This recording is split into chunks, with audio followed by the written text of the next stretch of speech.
Chapter 1854, Enlightenment for 10 years. Chapter 1854, Enlightenment for 10 years. The Soul Empress has finally lit up the sixth soul sea. Many people looked towards Sheng Mai. To light up the sixth soul sea in less than 4 years was already a heaven-defying achievement. Compared to the great Brahmic God King in the past, she was faster by over a year. But compared to Lin Ming, she was late by several months. As everyone watched more carefully, they could faintly feel that although the glow of Sheng Mai's divine light was similarly dazzling, it seemed to hold a faintly inferior momentum compared to Lin Ming's. In terms of comprehending the concept of death, Sheng Mai had been forced to take many detours. She also consumed far more soul force than Lin Ming did. And what followed was the most critical moment. Many people didn't know what to feel. Once one lit up the seventh soul sea mark, that was considered as having obtained complete enlightenment, and one could obtain the golden page buried within the fallen god mountain range. In truth, when one reached enlightenment of this level, obtaining the golden page became secondary. As long as one could completely grasp the principles, they would be able to obtain a massive advantage, and their understanding into the life laws would reach staggering heights. It would play a tremendous role in a martial artist's future cultivation. This sort of lucky chance left others seething with envy. At this time, within the world of his mind, Lin Ming had already touched upon the threshold of the final soul sea mark. This final space had no mysterious woman, nor was there the peerless death god with his scythe and black book. Rather, what lay here was a simple stone platform. Lin Ming sat atop this stone platform, calmly lost in his arduous enlightenment. The auras of life and death brimmed around the stone platform. Countless law runes circled about. Between Lin Ming's eyebrows, the Davik eye emitted a dazzling sun-bright light. All the law runes were caught in his divine sense, without a single one escaping his notice. The final enlightenment was to fuse together the two great laws of life and death.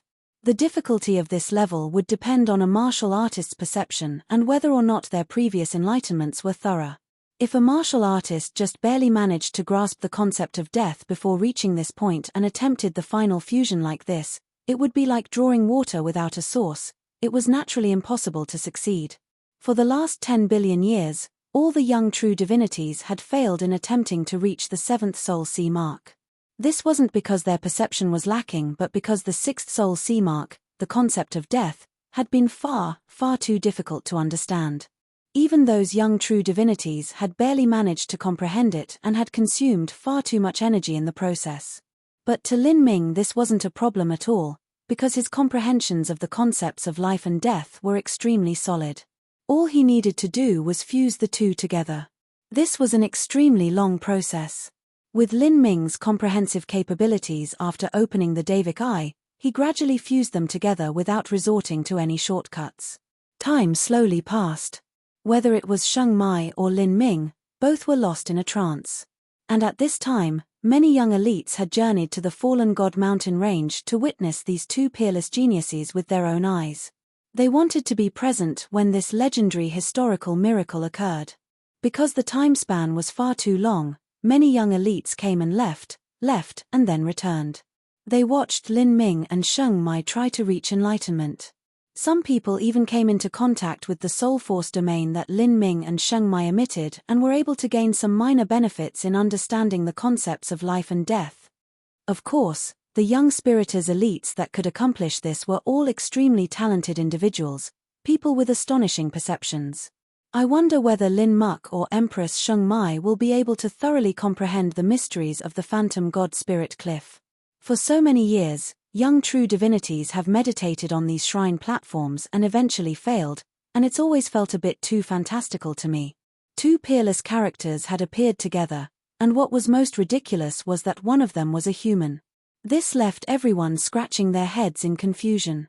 And these two people are both younger than the great Brahmic god king was, and their talent is far more terrifying. In the future they will definitely become true divinities. For them to create a miracle here isn't an impossibility. Perhaps the two of them might even surpass the ancient elites of 10 billion years ago. 10 billion years in the past.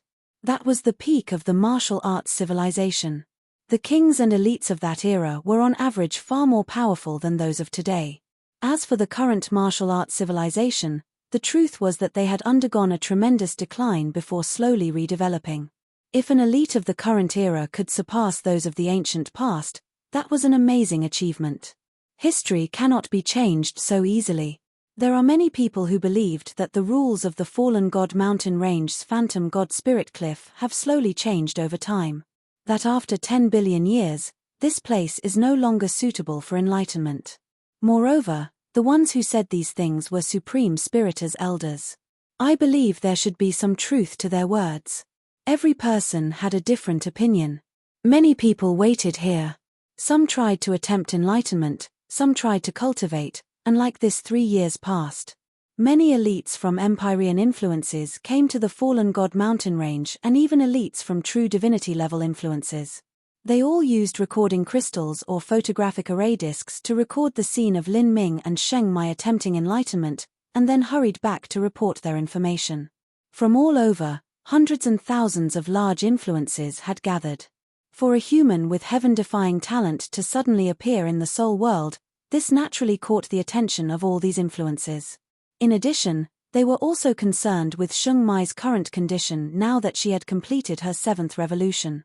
Another 3 years passed. Lin Ming and Sheng Mai were like statues, completely motionless.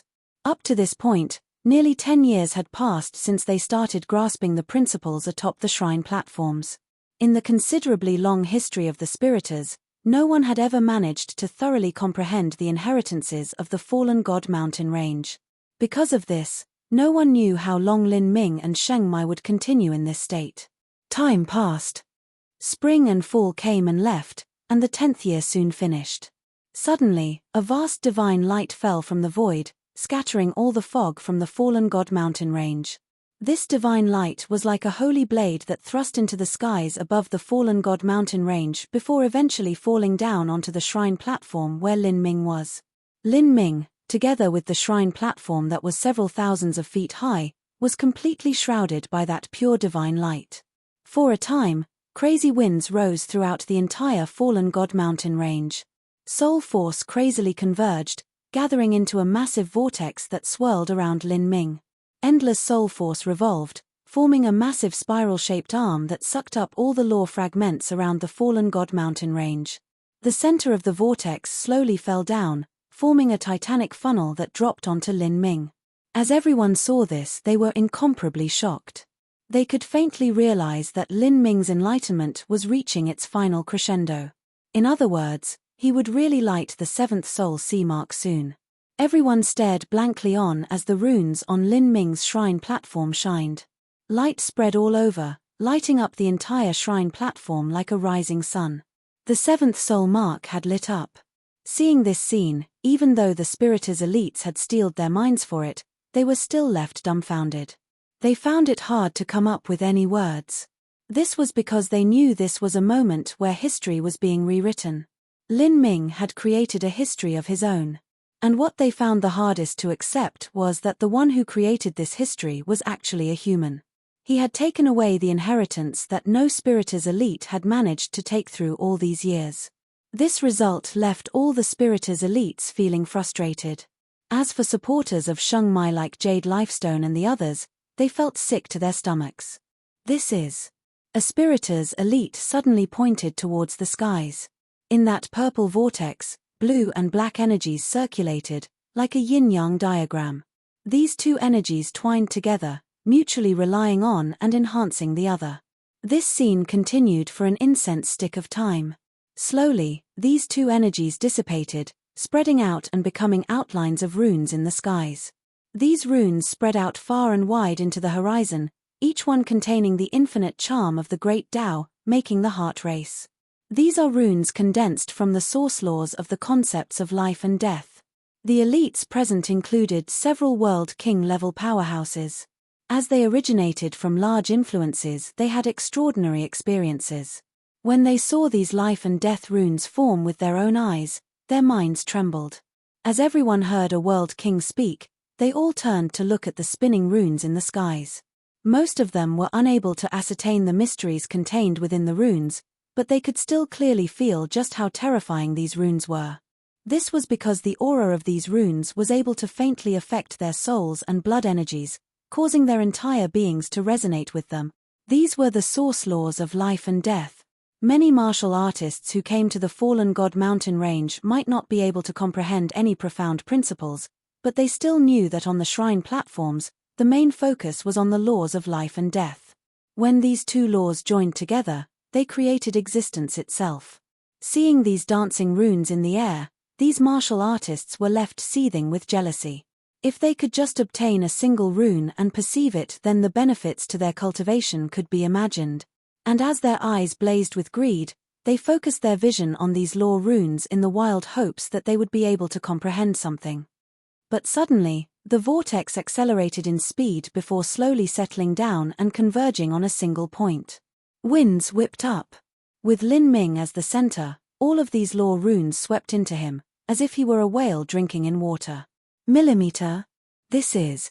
Everyone's eyes widened. They watched helplessly as the hundreds and thousands of law runes plunged into Lin Ming's body, vanishing like snowflakes falling into water. The highest truths of the heavenly Tao had formed mystical runes that carved themselves into Lin Ming's bones and blood. Law fragments evolved into runes, burying themselves into his flesh. This. Many people felt their jaws drop down. They couldn't come up with anything to say.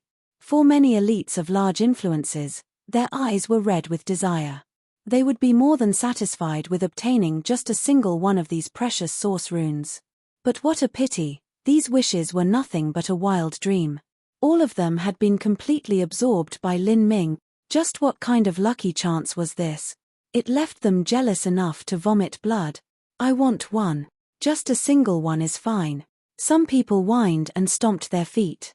These life and death runes sealed themselves within Lin Ming, becoming a part of him. Even though he wasn't able to perceive all of them now, as his cultivation increased, he would slowly be able to master their mysteries with twice the results and half the effort. This was the lucky chance one obtained after thoroughly comprehending the principles atop the fallen god mountain range. It was similar to when Lin Ming was baptized by the world laws during his ninefall. Chapter 1855, Golden Page in Hand. Chapter 1855, Golden Page in Hand. In the outside world, lighting the seventh soul sea mark seemed as if it had only taken a short period of time. But to Lin Ming, it was like an incomparably long stretch of time has passed. In that moment, he could feel his body covered in that spinning soul force vortex. The innumerable law fragments converged into his body. These laws were far too mysterious. For a time, it would be impossible for Lin Ming to perceive them, thus he swallowed them all into his body.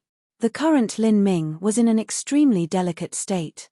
Although his consciousness was blurred, he still had absolute clarity of everything that was occurring around him. For 1,000 miles around this area of the fallen god mountain range, every plant, every martial artist, their expressions, their words, Lin Ming could feel them all clearly. Even the hidden ants in the dirt were clearly felt by Lin Ming. This was the power of life and death. For 1,000 miles around the fallen god mountain range, Lin Ming could keenly sense all lives as well energies of life and death. In a trance, a pure golden light flashed into existence within Lin Ming's field of vision. In that moment, Lin Ming was surrounded by a force field. A vast sea of golden energy surged around him. A thin golden page recklessly danced in this raging tide of energy. Lin Ming's thoughts stirred. He grabbed onto this thin golden page. He fixed his eyes upon it. It was the first metal page. The east of wood, the south of fire, the center of earth, the west of metal, the north of water. The first metal page was the seventh golden page. Without further ado, Lin Ming fused the golden page into his body. A vast energy of life and death broke into Lin Ming's flesh and blood and meridians, wildly circulating about. After grasping the principles atop the phantom god spirit cliff, Lin Ming's comprehensions of the concepts of life and death were completely incomparable to the past. As for the 10 golden pages, they all spoke of the concepts of life and death. If Lin Ming were to perceive them now, he would be able to do so at an astronomical rate. The body was a universe, and within this universe, one could form their own heavenly Tao, controlling all laws. This was why it was believed that with the universe of the body, Every person was the ultimate master of their own universe. If they could thoroughly grasp the profound and complex principles of the body's universe, then they could release the full potential of their existence and obtain an unimaginable strength. As for the creator of the Holy Scripture, he was someone who walked to the peak of this road. He had even recognized that if he could completely comprehend the profound principles behind life and death, he could step into the boundary of immortality. For a time, Lin Ming's shrine platform blazed with countless lines. The seventh soul sea mark rumbled like an endless mantra that contained inexhaustible mysteries. And after Lin Ming thoroughly grasped the laws, he still sat in meditation. Many people didn't understand why. This brat, just what is he doing? Why is he sitting on the shrine platform still? Didn't he reach thorough enlightenment? He has opened the seventh soul sea mark and his grasp of the principles has reached perfection, so why hasn't he come down?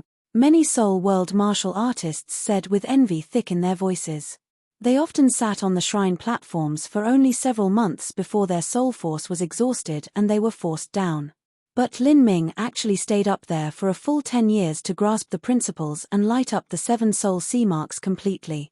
Even so, he still sat there on the shrine platform like some elderly man without any intention of waking up. How could they not be enraged by this?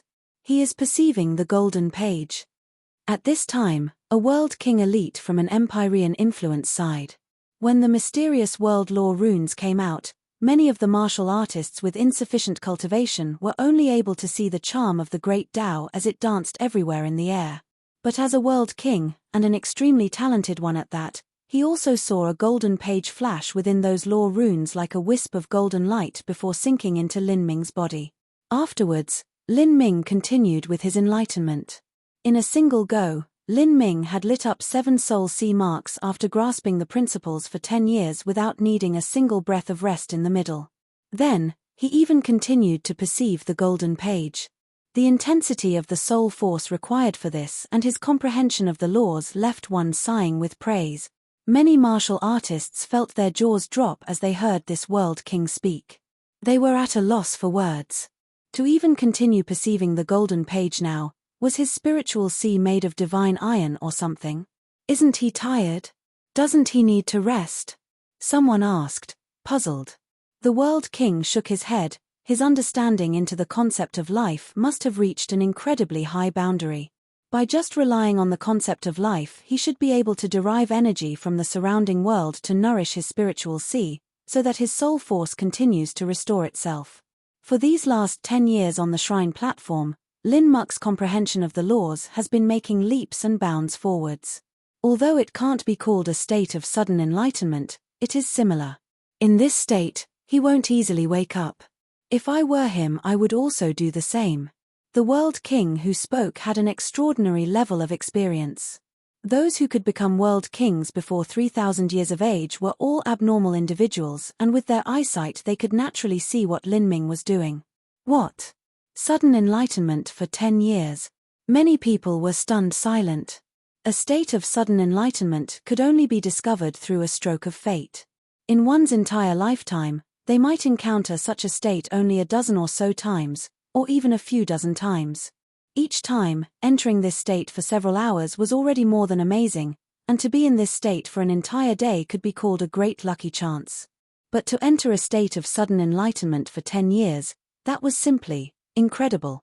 Since when had periods of sudden enlightenment become so cheap? Some people cursed in their hearts. The world king could sense the thoughts of these people. He shook his head, saying, it's not that he entered sudden enlightenment for 10 continuous years, but that he regularly entered sudden enlightenment during these 10 years. Every time he did so, he would experience something different. When he invested all of his heart and mind into comprehending the laws, that could be called a state of sudden enlightenment. This is because he is too strong and also because the laws atop the shrine platform are too exquisite. Once one is submerged within them, it is easy to enter such a state. Unfortunately for you and me, even though we know what is happening, it is still impossible for us to comprehend the laws atop the shrine platform. This is just like entering a treasure mountain but having no ability to dig out the treasure. At the end, we can only leave after picking out a few bits of gold scattered on the ground. The difference between us is just far too great. The World King sighed. The laws at the fallen god mountain range weren't actually chaotic, it was just that they weren't able to comprehend them. And in truth, the Soul Empress is also in a similar state, but the difference is she's just a tad slower than Lin Muck. Someone looked towards Sheng Mai. At this time, Sheng Mai was shrouded in a gentle and mysterious halo of light, like a holy goddess from the highest heavens. She was completely oblivious to what was happening in the outside world. Soul Empress, Jade Lifestone gripped his fists. As one of Sheng Mai's most fervent supporters, he certainly wasn't feeling good about how things had turned out. In fact, Sheng Mai's performance was already more than heaven-defying. However, an even more monstrous genius had arrived and forcefully surpassed Sheng Mai. Grasping the principles was a lonely and bitter experience. Martial artists who sat in meditation would often forget the passing of the years. When they closed and opened their eyes, dozens of years could pass as if they had awoken from some deep dream. Lin Ming and Sheng Mai were also the same. Like this, another 2 years passed. One night, Sheng Mai's shrine platform began to emit soft ripples of light. People watched with amazement as a bright and round moon rose up behind Sheng Mai. Brilliant moonlight glowed with the light of the Great Tao, and a faint palace could be seen floating within it.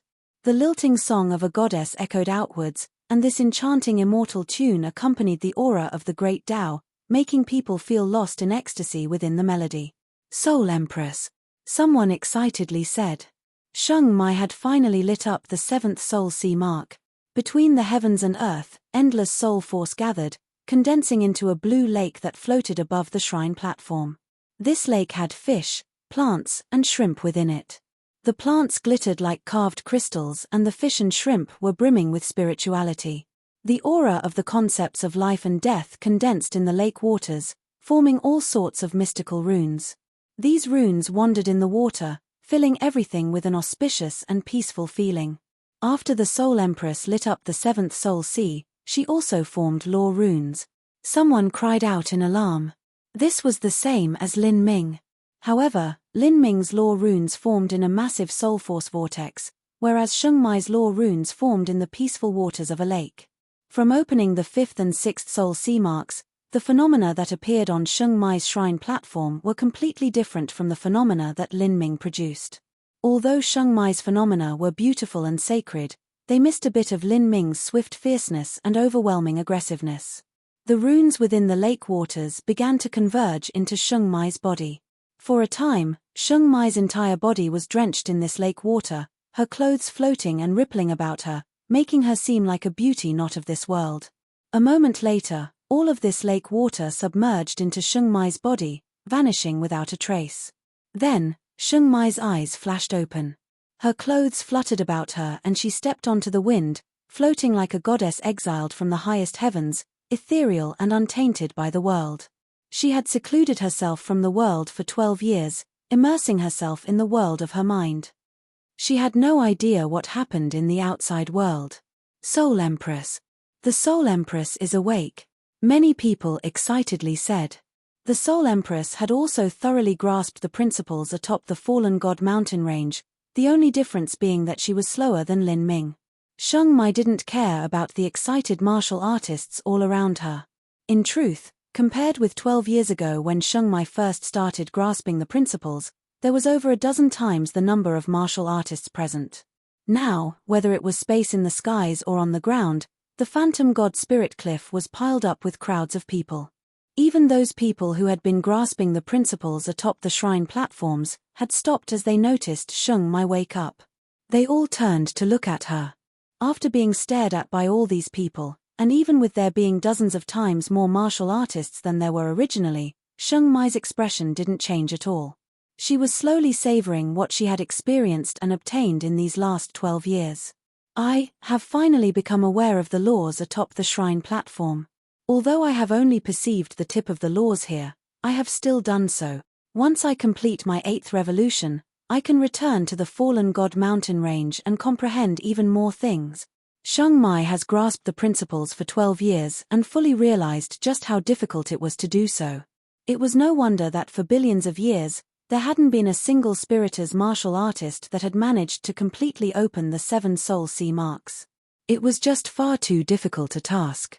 Even young true divinities weren't able to accomplish this. But Sheng Mai was someone who had read the almost complete Spiritus Holy Scripture and also experienced 7 reincarnations.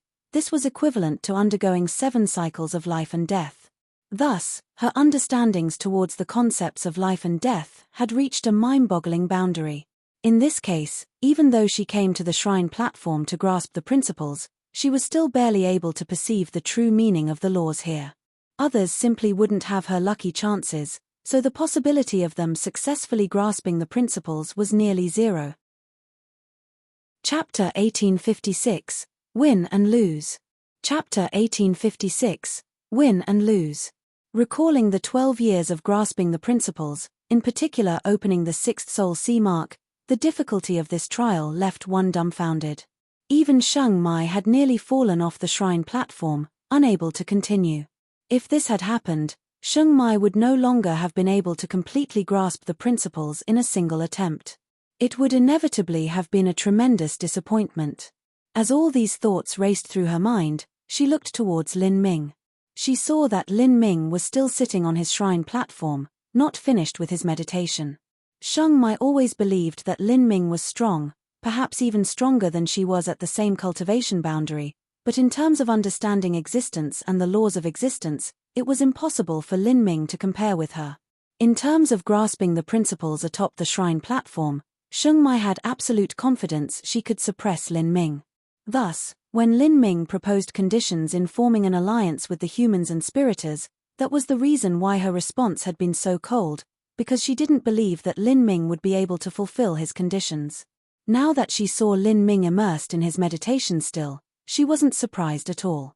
However, she didn't feel any deep sense of achievement either, because in terms of the existence laws, it would be natural for her to win against Lin Ming.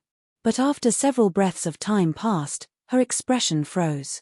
Something was wrong. She looked at the shrine platform Lin Ming sat upon and could see the 7 soul sea marks shining brightly.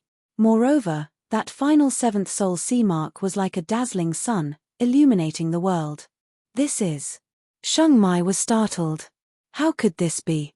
Lin Ming had finished a step ahead of her and had thoroughly comprehended the laws atop the shrine platform. And now, he had likely already obtained the golden page and was perceiving it as well as the life and death runes that had fused into his body. She had no idea just how long he had been in this state. As for Sheng Mai, she had just lit up the 7th soul sea mark. That was equivalent to being utterly defeated by Lin Ming even with a home field advantage. This is... Although Sheng Mai was normally indifferent and blasé, the truth was that she had always possessed a proud heart. In the Azura Road's final trial when she faced the undying polar ice, it was Lin Ming who had performed the final strike. But in that battle, Sheng Mai had played an offensive and defensive role, and her performance went far beyond Lin Ming's. Thus, Sheng Mai hadn't lost in the Azura Road. But now, atop the Fallen God mountain range shrine platforms which should have been her specialty, the domain which she excelled in, she had actually lost. She felt this was simply unbelievable. She didn't underestimate herself, nor did she not accept the facts laid out before her. She just found it hard to believe. No wonder I didn't obtain a golden page after completely grasping the principles here. Sheng Mai suddenly realized what happened. The golden page had been taken by Lin Ming first. She took a deep breath and looked towards Jade Lifestone. She knew that Jade Lifestone was a disciple of her soul rapture holy lands. When did he light the 7th soul sea mark? How much earlier was he? Sheng Mai's sound transmission startled Jade Lifestone. Of all people, Sheng Mai had sent him a sound transmission. Although he was a disciple of the soul rapture holy lands, he had never exchanged words with Sheng Mai before. He had only seen her profile from a far-off distance. But now, Sheng Mai actually sent him a sound transmission. Although it was because of Lin Muck, this was more than enough to leave him bubbling with excitement. It was just that Sheng Mai's question left him a little depressed after the initial excitement wore off. Sheng Mai had lost. In his opinion, she was an omnipotent existence, a talent that was unprecedented since ancient times even through the entire 33 heavens. Even so, she had lost to a human. Reporting to the Soul Empress. Lin Muck used 10 years. He was earlier than the Empress by 2 years. Because of his happiness, Jade Lifestone's voice trembled. 2 years. Sheng Mai's pupils shrank. She was fully aware of just how difficult grasping the principles atop the shrine platform was. She thought she had reached the peak of possibilities in terms of speed, but she had been 2 years behind Lin Ming. How had he accomplished this? As she recalled the concept of death from the 6th Soul Sea Mark as well as needing to fuse the concepts of life and death together for the 7th Soul Sea Mark, Sheng Mai was at a loss to explain just how Lin Ming had done this in a short 10 years of time. How terrifying. This was the first time that Sheng Mai had felt such terror from Lin Ming. Besides the Soul Emperor, there had never been anyone who had given her such a feeling, and the reason she felt such a feeling from the Soul Emperor was because his strength was truly horrifying. When the Soul Emperor was young, the truth was that his achievements were similar to those of the great Brahmic God King. It was only when he became an Empyrean that he soared into the heavens, and one of the chief reasons behind this was naturally the Spiritor's holy scripture. As for Lin Ming, his raw talent was frightening. It left anyone lost in his dust. After composing herself, Sheng Mai sighed. Then, she sat down and began meditating on the shrine platform. Faintly, a strange feeling appeared in her heart. She looked in Lin Ming's direction, and the place she looked at was behind him. Millimeter? Sheng Mai lightly said, her eyebrows pressing together. In that brief moment she had felt a faint life form behind Lin Ming, an incomparably pure power of soul force that was even purer than her own. Ah! Ruby was startled. She quickly hid in Lin Ming's spiritual sea. This was the first time that she had encountered someone able to sense her. When she saw Sheng Mai successfully grasp the principles, she had been filled with curiosity and had come out to take a look. But she didn't expect that she would be noticed by Sheng Mai. Her keen divine sense far surpassed that of an Empyrean. An illusion. Sheng Mai slightly frowned. She didn't believe there was a problem with her divine sense, so she attributed what she experienced just now to something on Lin Ming's body. She didn't know that the reason she lost to Lin Ming wasn't because her perception was inferior, but because of that incomparably pure soul force she had just felt. Lin Ming had that mysterious little girl aiding him, but Sheng Mai had depended on herself alone. If the two of them had fairly competed, the results would have been completely different. Of course, no matter what the reason was, Lin Ming running into that red-dressed little girl could be called his lucky chance, and Sheng Mai was defeated all the same. At this time, many people felt pity for Sheng Mai. They sighed deeply over the injustice of Sheng Mai losing. She should have been able to obtain the golden page and become a legend, but she was late by just a single step and had been suppressed by Lin Ming. For at least 2 to 3 billion years, there had never been anyone who managed to take a golden page from the fallen God mountain range. But now, because of a mere 2 years difference, Sheng Mai had missed out. How could everyone not feel regret for her? If Empress Sheng Mai completed the 8th revolution, she would have definitely defeated Lin Muk. Sheng Mai's fans secretly discussed, still not convinced of the results. Sheng Mai naturally heard these discussions. She shook her head. By the time she had completed the 8th revolution, perhaps, Lin Ming's achievements would have risen once more. After realizing she lost, there was nothing Sheng Mai couldn't accept. She sat in meditation, waiting for Lin Ming to comprehend that golden page. Now, she had a great interest in the road that lay before Lin Ming. In humanity's great calamity, just where would Lin Ming go? Lin Ming's comprehension of the golden page continued for another year. A year later, Lin Ming's eyes flashed open. His eyes seemed to have infinite laws circulating within them. The aura of life in his left eye, the aura of death in his right eye, the two auras connected together, bringing about the charm of the great Tao. After perceiving a third golden page, Lin Ming's understandings into the universe of the body had reached new heights. Moreover, the hidden dangers that existed within him because of his cultivation increasing too quickly were completely eliminated during these 13 years. For these 13 years, Lin Ming had only comprehended the laws and didn't cultivate at all.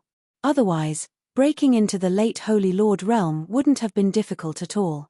If I have enough time, if I can see the complete Holy Scripture and then obtain the Third Emperor Jade and the complete Ajura Sutra, perhaps I will be able to fuse the inner and outer universes and reach unprecedented heights of martial arts. As these thoughts flashed through Lin Ming's mind, his heart suddenly skipped a beat. In front of him, someone had locked their gaze onto him. Lin Ming looked forwards and two pairs of eyes met, colliding in midair. Lin Ming saw the otherworldly Sheng Mai. For this year she didn't take even half a step off the shrine platform. She simply waited there, perceiving the law runes that had integrated into her flesh and blood. How did you accomplish this? Sheng Mai asked, going straight to the point. Luck. Lin Ming didn't lie, nor did he clearly state the truth. Him finding the red-dressed little girl was indeed a stroke of luck. Very well. Sheng Mai shook her head. She waved her slender white hands and two golden pages flew out from her soul sea, fluttering like silk into Lin Ming's hands. According to our previous agreement, these are for you. After perceiving all of them, return the 4 golden pages back to me. Afterwards you can take away 2. However, I advise you not to have any wild dreams of saving humanity. The Great War of the Saints might be closer than you think. As Sheng Mai spoke these words, she floated upwards. All that was left over were 4 golden pages floating in Lin Ming's hands. The soft pages were like silk to the touch, incomparably real. Chapter 1857, Samsara of Life and Death. Chapter 1857, Samsara of Life and Death. Lin Ming left. He had obtained far too many comprehensions at the Fallen God mountain range and needed time to digest and fuse them. During the 13 years, the true divinity mark placed within him had slowly faded away. And with Sheng Mai's appearance, few people were willing to target him in an obvious manner. But Lin Ming was still careful. After leaving the Fallen God mountain range, had once more used the bodily rebirth technique and created a new identity for himself before re-entering the Akashic Dream battlefield. After grasping the principles atop the Fallen God mountain range for so long, the Akashic Dream battlefield had long since opened again. But this time, Lin Ming didn't come to the Akashic Dream battlefield to kill others for their merit points. Rather, he went to the ancient galactic battlefield to cultivate. Lin Ming didn't alert anyone. He easily arrived at the ancient forest within the Akashic Dream battlefield, bypassing the layers of spells to enter the ancient ruins.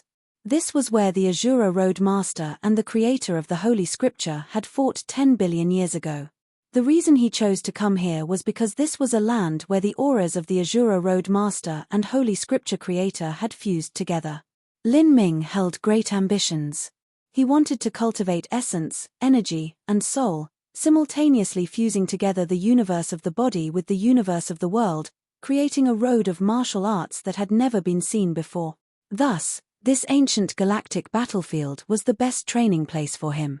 The 4 golden pages had fused into his flesh and blood and divine soul. At this time, Lin Ming was like an elderly abbot, his thoughts clear and serene. In his mind, only the vast texts of the golden pages as well as those vague runes of existence fused into his body appeared. This time, he wanted to comprehend the true meaning of the runes of existence and blend them together with the 4 golden pages. The ancient galactic battlefield was pitch black and filled with a deathly silence. Lin Ming wandered through the ruins of this galaxy, stepping over countless shattered stars and planets as he went towards the most central point. In the area where the first ancestor of the spiriters had left the strongest spirit mark, Lin Ming found a broken star nucleus and sat down within it.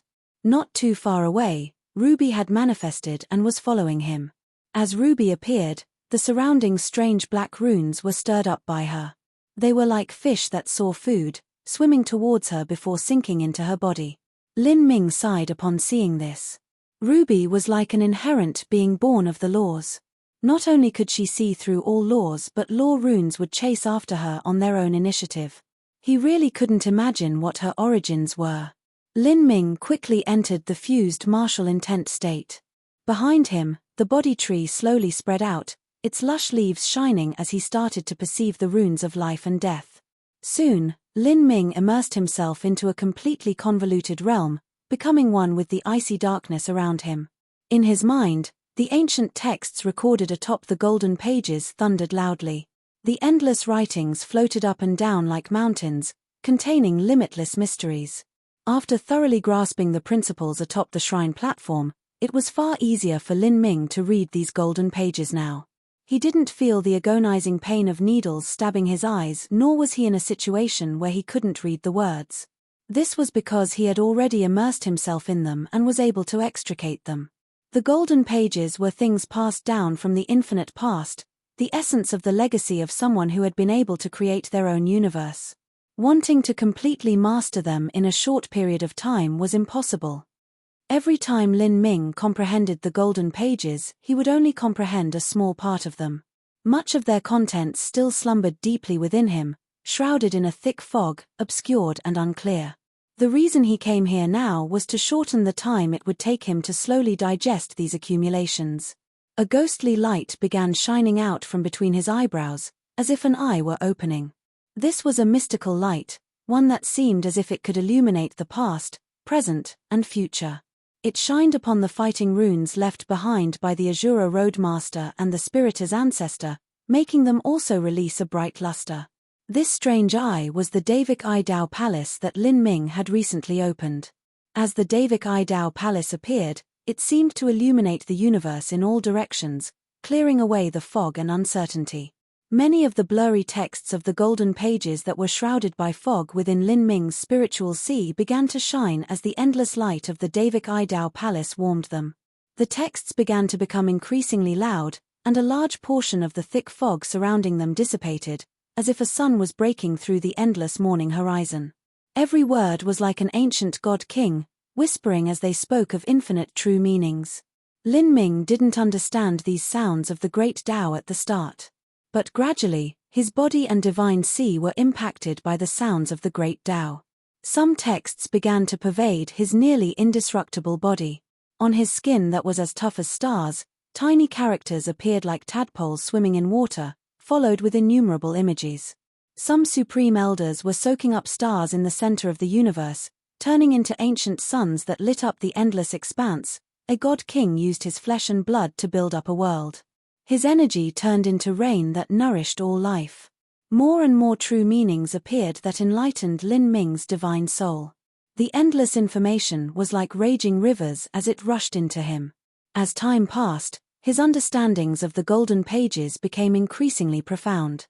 The surrounding world, as well as the battle runes left behind in the ancient galactic battlefield by the ancestor of the Spiritors, began to flicker once more after so many years of silence as they started to shine with a marvelous harmony. These runes were faint traces of black energy, incomparably nimble and inspiring. Every wisp of black energy contained a distant scene of the old Spiritor's ancestor. Every scene depicted a true meaning of the old Spiritor's ancestor displaying the Holy Scripture. Black energy swirled around Lin Ming. The endless runes of the golden pages rumbled in response.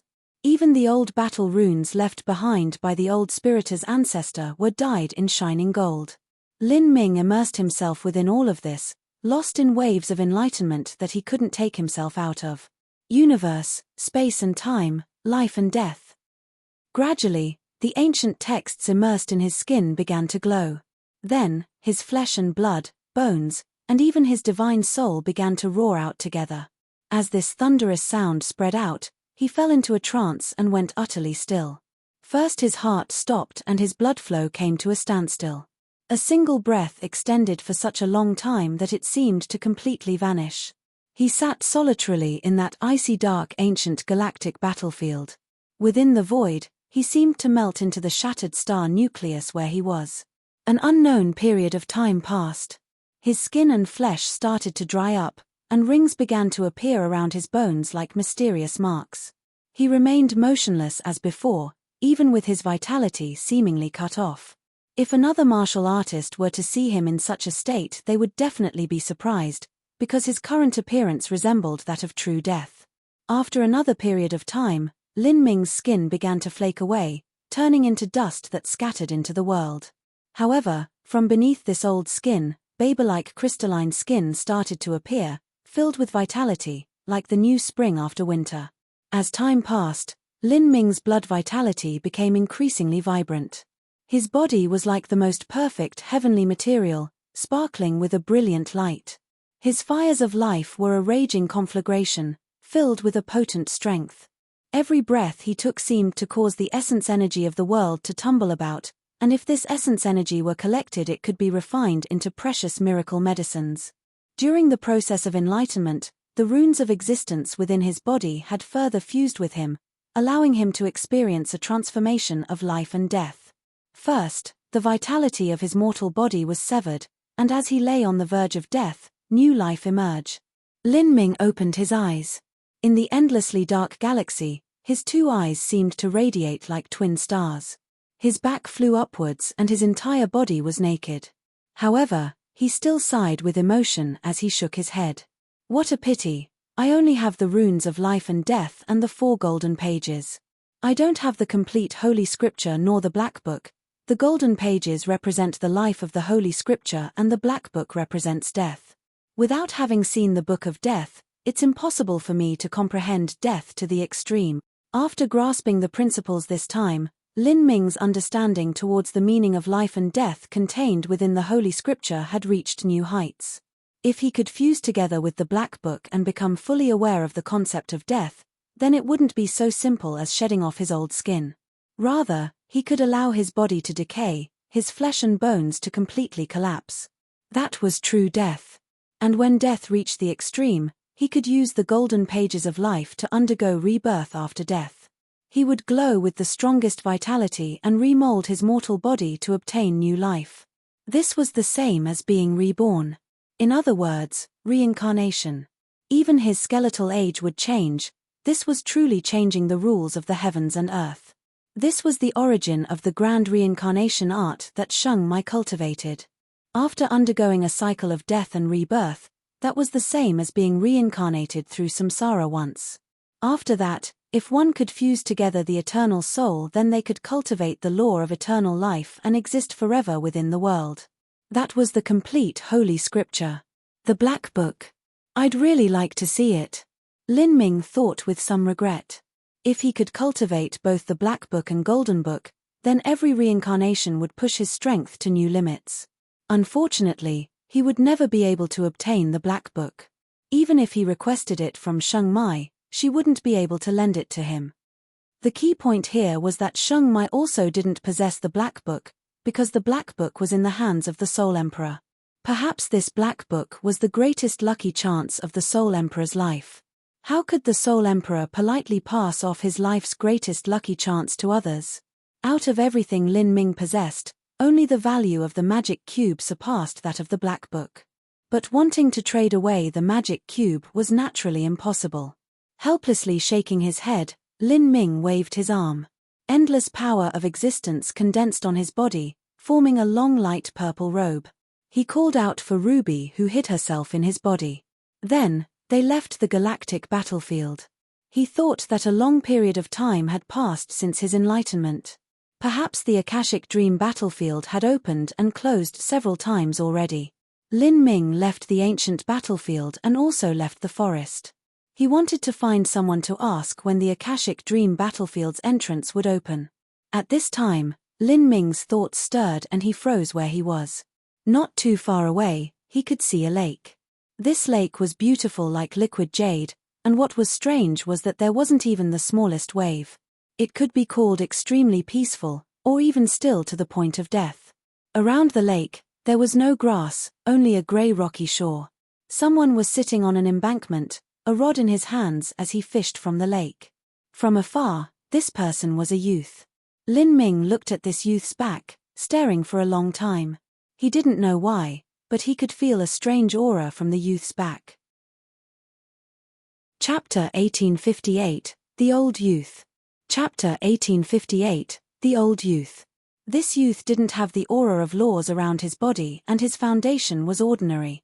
His cultivation wasn't high, but as he sat there fishing, he seemed to meld together with the surrounding environment in perfect harmony. Lin Ming hesitated for a moment and then walked towards the youth. The youth clearly sensed Lin Ming approach. However, he continued fishing as before, sitting on the side of this lake which was like a well that had never been touched. "Are there fish here?" Lin Ming suddenly asked. His understanding towards the laws of existence had reached an extremely high boundary and he could feel that this lake lacked any vitality at all. There was no life within it, and there weren't even plants in the water or shrimp or fish within. It was just impossible to fish for anything here. There aren't. The youth's voice was a little dreary, without any emotion at all. As the youth spoke, he didn't turn his head. Lin Ming could see the youth's hands that were grasping the fishing pole. His hands were as beautiful as a woman's, his 10 fingers were slender and his nails seemed made of crystal. As he held the fishing pole, he seemed as stable as a sculpture. On his right thumb, there was a simple jade ring. This ring had law runes carved within it, seeming mysterious yet exceedingly simple. If there aren't any fish, what are you fishing for? Lin Ming asked, puzzled. He could confirm that this youth wasn't ordinary at all. This was a thought purely based on his intuition. Fishing for a concept. The same dreary voice said. Listening to the youth made one feel strange. The concept of death. Lin Ming asked in return. In this lake that had no vitality at all, what it possessed the most was the concept of death. If one tried to comprehend the concept of death here, that was actually possible. But there was only a possibility. Compared to the shrine platforms of the fallen god mountain range, the difference in the concept of death present there and here couldn't even be described as the heavens and earth. The concept of death here was just far too shallow. The youth in front of him had a mysterious identity and was clearly no ordinary mortal. Yet, he was still fishing here for a concept. This left Lin Ming confused. What could be perceived here? This was only a dead lake. But Lin Ming didn't rashly respond. He carefully felt the surrounding laws and determined that there wasn't anything strange about them. The location of this area was ordinary, near the outer boundaries of the forest, and the soul beasts nearby weren't powerful either. At the bottom of the lake there were some corpses of dead animals, but most had been dead for hundreds of thousands of years and had turned into fragile fossils. Those animals had also been ordinary creatures when they were still alive. Combining all of these factors together, this was still only an extremely ordinary dead lake. Although Lin Ming had already determined the specifics of the lake, he didn't randomly draw a conclusion. He just asked in response, "Is there something special about this lake?" The youth shook his head. "There isn't anything special, it's quite ordinary." Then, the youth laid down the fishing pole and turned around. Seeing this youth's face, a look of amazement flashed in Lin Ming's eyes. The youth's eyes were glazed and incomparably dirty. Only an old man on the verge of death would have such eyes. Although the youth had fair and crystal-bright skin, Lin Ming could feel the endless years exuding from his body, as if he had walked here from the beginning of time. As if, hidden within this youth, there was an unbelievably old soul. "You are." Lin Ming subconsciously stepped backwards, maintaining absolute guard of his surroundings. He felt that it wasn't an accident that he ran into this old youth here. But he had no idea just who this old youth was. The youth looked towards Lin Ming and didn't respond to his surprise. Rather, he began to say, "Your sense of purpose is too strong. Things that are valuable to you, you will pursue. But things that are worthless, you will give up. For instance, this lake. If you had passed by this lake, I'm afraid you wouldn't even have spared it a single glance." Lin Ming fell silent. This was how things should be. It wasn't just him, but every normal person in the world was basically the same. Even for those eminent monks of Mount Potala that had obtained enlightenment, even though they stood aloof from the world and didn't pursue any desires or emotions, that journey in itself could be called a pursuit. The youth looked at Lin Ming. Although Lin Ming's image didn't even reflect in his dirty eyes, Lin Ming still felt as if he had been completely seen through. Lin Ming held his breath, completely restraining his mind and raising his guard to the limit. "Senior, who are you?" Lin Ming changed his greeting. The youth only looked at Lin Ming and shook his head. "Your life could be called breaking through all obstacles in your way, moving forwards with unstoppable momentum. You desperately rush towards the peak of martial arts and you far surpass all others of your generation. From the time you bloomed, you took few detours. But to gain this you also lost something. The road of martial arts is more than the most mysterious and the greatest of the heavenly Tao laws. There are also ordinary, everyday experiences. You are missing a section of your path. Such as this lake?" Lin Ming quietly asked. He could feel that this old youth's words contained some of the highest truths. But he wasn't able to immediately comprehend them all. The so-called ordinary things, just what were they? The youth gently smiled, not directly replying, "Your road might be called too smooth. In the past you might have experienced some setbacks, but those are far from enough. You are invincible amongst your peers. In battle you sing nothing but victory and have defeated countless rivals. It could even be said that you have never experienced true defeat. But that might become your limitation, making it impossibly difficult for you to step onto the peak of martial art." The youth's words were like a bolt of lightning that lashed through Lin Ming's mind. Never experienced true defeat. In Green Mulberry City, he had lost in emotions to Zhu Yang and had lost Lan Yunyu. At Divine Phoenix Island he was forced to flee by Xian Wuji and become a fugitive at the Holy Demon Continent. Afterwards, when he visited the 4 divine kingdoms, he had been plotted against by Yang Yun and nearly had his body wrested away by the ancient devil. And when he reached the divine realm, he had fought with Qian Mingzi twice, knocking on death's door both times. And from the youth's words, these weren't true defeats, but only minor setbacks. For one whose road of martial arts is too smooth, for one who isn't forced to take detours, for one who sings nothing but hymns of victory, it is instead easy to fall into a bottleneck, making one forever unable to step onto the peak of martial arts. Lin Ming realized what this youth was saying and didn't continue trying to find out who he was. He knew that if this other person intended to reveal his status, he would naturally know. And at this time, the youth had already stood up. He lifted the fishing pole. The ring on his thumb emitted a phantasmal green light. As he looked at Lin Ming, a thoughtful and intriguing light shined in his eyes. Lin Ming and the youth looked at each other. This other person's dirty eyes left a profound impression upon him. "Were you especially waiting for me here?" Lin Ming's thoughts chilled. To come face to face with someone of unknown origins whose strength far surpassed his own, he naturally felt uneasy about it. But the youth only gently smiled and disappeared without another word. He stepped onto the lake and vanished into the fog. Lin Ming took a deep breath. This mysterious old youth filled him with a deep sense of dread and apprehension. "Brother Lin, that person is terrifying." After the old youth left, Lin Ming heard a timid voice echo in his mind. It was Ruby. "What did you see?" Lin Ming asked. Perhaps Ruby had seen things he could not. "I don't know. I didn't even dare to look at him. I hid away and was too scared to breathe, because he might have discovered me," Ruby said, trying to gather her scattered wits. "Millimeter. I understand. Don't show up so frequently in the future." Ruby's words left Lin Ming with some faint guesses. He quickly asked a trial challenger in the Akashic Dream battlefield and confirmed when the Akashic Dream battlefield would be opening once more. He also discovered he had been here in seclusion for a full 16 years. In other words, adding in the time he was on the shrine platform grasping the principles as well as the 3 years he spent in the Akashic Dream battlefield, he had been at the Akashic Dream universe for 32 years already. To Lin Ming and other martial artists that lived long lives, 32 years was only a brief flicker of time. But this was actually almost half the time until the great calamity of humanity would descend. War could erupt at any moment. Lin Ming left the Akashic Dream battlefield and re-entered the Fallen God Mountain range. This was the meeting area he had arranged with Sheng Mai. As long as he returned here, Sheng Mai would obtain news of it.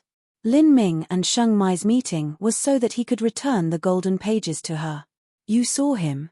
Sheng Mai arrived in the deep of night, appearing right behind Lin Ming. Lin Ming's eyebrows arched up. He turned to look at her. At this time, Sheng Mai was wearing long robes of deep dark red, her eyes seeming to contain shattered stars. Against the backdrop of the night, she was like a umbral goddess, exuding a mystical and noble air. The night wind gently blew. Sheng Mai's cloak fluttered about her. The atmosphere was chilling. It was hard for Lin Ming to tell what she was thinking from her expression. Him? That mysterious youth? Sheng Mai's question confirmed Lin Ming's guess. But this confirmation sent a chill crawling up his spine. Sheng Mai's silence was the same as nodding her head. "I saw him." Lin Ming took a deep breath. He looked at Sheng Mai, his complexion having changed. "That old youth is the Soul Emperor?" Chapter 1859, Sheng Mai's Sigh. Chapter 1859, Sheng Mai's Sigh. Sheng Mai's question implied that she knew who the mysterious youth was. But someone that Sheng Mai knew who was so incredibly powerful that Lin Ming couldn't understand him at all, and who also made him feel fear and apprehension, Lin Ming couldn't think of anyone else besides the Soul Emperor. Yes. Sheng Mai slowly nodded. She wasn't surprised that Lin Ming could guess the identity of that youth. The Soul Emperor was the one who held ultimate control of the Spiriters and the 7 heavens of the Spiriters. Although the Spiriters had many true divinities, these true divinities took the Soul Emperor as their ruler. Towards this immeasurably deep and mysterious character, Lin Ming was filled with dread. If he didn't discover Ruby, he shouldn't have discovered the magic cube. Lin Ming felt his back drenched in a cold sweat. When he met the mysterious youth, Lin Ming had tried his best to restrain his every thought and emotion. Even so, he felt as if he had been completely seen through. Luckily, the magic cube was originally a supreme divine tool of the universe, and Ruby was also an extremely mysterious character who could even see through the laws left behind by the creator of the Holy Scripture. These were 2 existences that surpassed the imagination of others. If they hid their aura as best they could, it was normal if even a true divinity couldn't discover them. Moreover, according to what Lin Ming learned before, the Soul Emperor should never have seen the magic cube before. The Soul Emperor, why is he here to especially see me? Lin Ming thought, awed. Without a doubt, the Soul Emperor had been deliberately waiting for him on the banks of that dead lake. The Soul Emperor had said that Lin Ming's road was too smooth and not conducive to him reaching the true peak of martial arts. These words had left a deep impression in Lin Ming's mind, but he didn't believe that the Soul Emperor had been there just to leave behind these words and help guide his cultivation. As Lin Ming spoke, his eyes blazed and he stared at Sheng Mai. He waited for her response. This was something that concerned his life. The Soul Emperor was far too powerful. Although humanity had no conflicts of interest with the Spiriters right now, and could even be called loosely connected part allies, Lin Ming was still alarmed by being noticed by this figure who possessed unimaginable strength and could control his life or death at any moment. Sheng Mai sighed, not replying. Lin Ming continued to stare at Sheng Mai. Why are you sighing? I'm sighing over your destiny, Sheng Mai quietly said. Lin Ming grew increasingly cold. Why are you sighing for my destiny? Sheng Mai shook her head, not saying anything. Lin Ming also fell silent. After the 2 remained quiet for a quarter hour, Sheng Mai suddenly looked at Lin Ming, her eyes glistening like stars. Lin Ming, let me ask you one more time. Are you willing to abandon humanity, abandon everything, and follow me in reaching the peak of martial arts, probing the limits of the road of martial arts, establishing a vast world that lies separate from the 33 heavens and becoming the rulers of that world? You and I can even become like the Azura Roadmaster and Holy Scripture Master from 10 billion years ago. We can cultivate the law of eternal life and live forever in this world. Sheng Mai's words were filled with a dark temptation. Moreover, as she spoke, Lin Ming could feel an invisible force field covering the both of them, isolating out all sounds. He didn't know why, but the look that Sheng Mai cast his way caused his heart to race. In that moment, he intuitively felt that Sheng Mai's eyes were filled with sincerity and hope, causing one to be unable to refuse her. In Lin Ming's impression, Sheng Mai was a strong woman filled with ambition and calculating plans. Through the time he had been in contact with Sheng Mai, on the surface it looked as if they got along happily, and when they cooperated it even seemed as if their thoughts were in sync. But in the depths of his heart, Lin Ming had always been wary of Sheng Mai. If Lin Ming held 120% trust towards Xiao Moxian, Qin Xingxuan, and Mu Qianyu, then towards Sheng Mai he might not even have 20% trust. But this time, for some unknown reason, Lin Ming thought that Sheng Mai's words were true, words that came from her heart. Lin Ming wanted to refuse her, but he couldn't seem to summon the words even though they lay near his lips. This was because he could faintly feel that Sheng Mai had summoned a great determination to say what she said, and this might be the last time she asked. And that if he were to refuse her now, he would be refusing something important. The Soul Emperor, how can he allow my existence? Lin Ming slowly asked beneath Sheng Mai's sound-blocking enchantment. Without a doubt, the Soul Emperor was also someone who held vast ambitions. If the Soul Emperor still had a long time left to live, how could he allow a competitor from a different race to grow? Even if the Soul Emperor didn't have much lifespan remaining, he still needed to choose a descendant, and he absolutely wouldn't choose a human to inherit his legacy. Me and the Soul Emperor are different from what you imagine. I am only asking you, will you agree? Sheng Mai's words were ambiguous. She didn't explain anything to Lin Ming, only continuing to look at him with sincere hope in her eyes. In that moment it seemed as if she wasn't the Soul Empress Sheng Mai that dominated the spiriters and looked down at the world, but a delicate woman who aroused one's deepest sympathies. I don't understand. Lin Ming quietly said. Sheng Mai's actions today left him startled. Sheng Mai shook her head. I only want to ask you this and know your answer. If you agree, then I will explain the doubts you have in your heart, but if you refuse, I'm afraid that in the future, perhaps. Sheng Mai didn't continue speaking. Her last words left Lin Ming feeling something strange in the pit of her stomach, as if saying them would hurt her. Lin Ming knew that if he agreed to Sheng Mai's conditions, it was possible that she would teach him the nearly complete Holy Scripture. To Lin Ming, this was an unimaginable advantage. You can't wait. Lin Ming already took a step back. The so-called wait was to wait until he grew into an extreme Empyrean that neared a true divinity, to wait for him to possess enough strength to contend with the saint's good fortune, Saint Sovereign, and even turn the tide of the war. At that time, once humanity was safe, then he would have more choices he could make. He could wholeheartedly chase the peak of martial arts. However, Sheng Mai shook her head. No. She refused without brooking any compromise, leaving Lin Ming stunned. Why? I don't have time. A nervous look flashed in Sheng Mai's eyes. Didn't have time? Lin Ming took a deep breath, trying to compose his racing heart. At that moment, in his mind, images of his parents, Xiao Moxian, Mu Qianyu, Qin Xingxuan, Lin Xiaoge, Empyrean Divine Dream, Empyrean Vast Universe, and even Empyrean Primordius who left him his legacy, flashed like a panorama. There was the Black Dragon of the Eternal Demon Abyss and the countless individuals of humanity who had crossed paths with him, aiding him, supporting him. These were things he could not discard. A human was never an independent existence. They needed human society, and also to be recognized by others. Lin Ming couldn't allow himself to become independent, desolately climbing towards the peak of martial arts all by himself. To withstand an immortal life of loneliness. That was an unimaginably despairing fate. Eventually, he grit his teeth and shook his head. I refuse. Hearing Lin Ming's deep voice, a look of disappointment crossed Sheng Mai's face. She looked at Lin Ming and slowly closed her eyes. Beneath the starlight, her long lashes seemed to shiver. The truth was she had already expected Lin Ming's answer. Otherwise he wouldn't be Lin Ming at all. With a sigh, Sheng Mai turned around, looking at the boundless starry skies.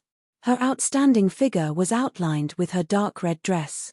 As it fluttered in the wind, she exuded an infinitely beguiling charm. She was like a goddess of the heavens and earth, controlling creation, perfect and immovable. But at that moment, within her star-bright eyes, she also revealed endless loss. Why did she ask again? Perhaps, she just needed a reason to give up. Lin Ming, you are a moth drawn to the flame. Although you know there is a raging fire in front of you, you still desperately plunge into the roaring flames. Me, I am also a moth. Sheng Mai's voice was like flowing starlight that cut through the night sky. Lin Ming was silent. Indeed, he was a moth. The saints were strong to an incomprehensible point. Perhaps, no matter how hard he tried, even if he exhausted the totality of his potential and burned his life, he still might not be able to stop the invasion of the saints. But Sheng Mai, what were the flames she faced? Your words sound familiar. Lin Ming sighed. He remembered when he was 15 years old and had just stepped onto the road of martial arts, he had lacked raw medicines to help cleanse and heal his body. And for a mortal, if they lacked the materials and medicines to nourish their body, they might overdraw themselves and be disabled for the rest of their life. In the past he had gathered money to purchase these medicines. He had drawn up inscription symbols and went to various city squares, auction houses, and inscription association stores, but because he wasn't famous, he had received nothing but a cold shoulder. As a result, The scene of his failure had been witnessed by his first love, Lan Yunyu. At that time, the advice Lan Yunyu gave him was similar to Sheng Mai's. I remember that when I was a mortal, an old friend of mine warned me not to be stubborn and practice martial arts. She didn't want me to spend the rest of my days disabled on a bed. But my answer was, the path of the martial artist is like a flame. Practicing the martial arts will only cause pain. The dangers are countless and the road is filled with obstacles. Everyone who walks down it will eventually turn to ash, but the true martial artist will be reborn from these ashes. Even if I am only a small and weak moth, I will walk into the flames without hesitation.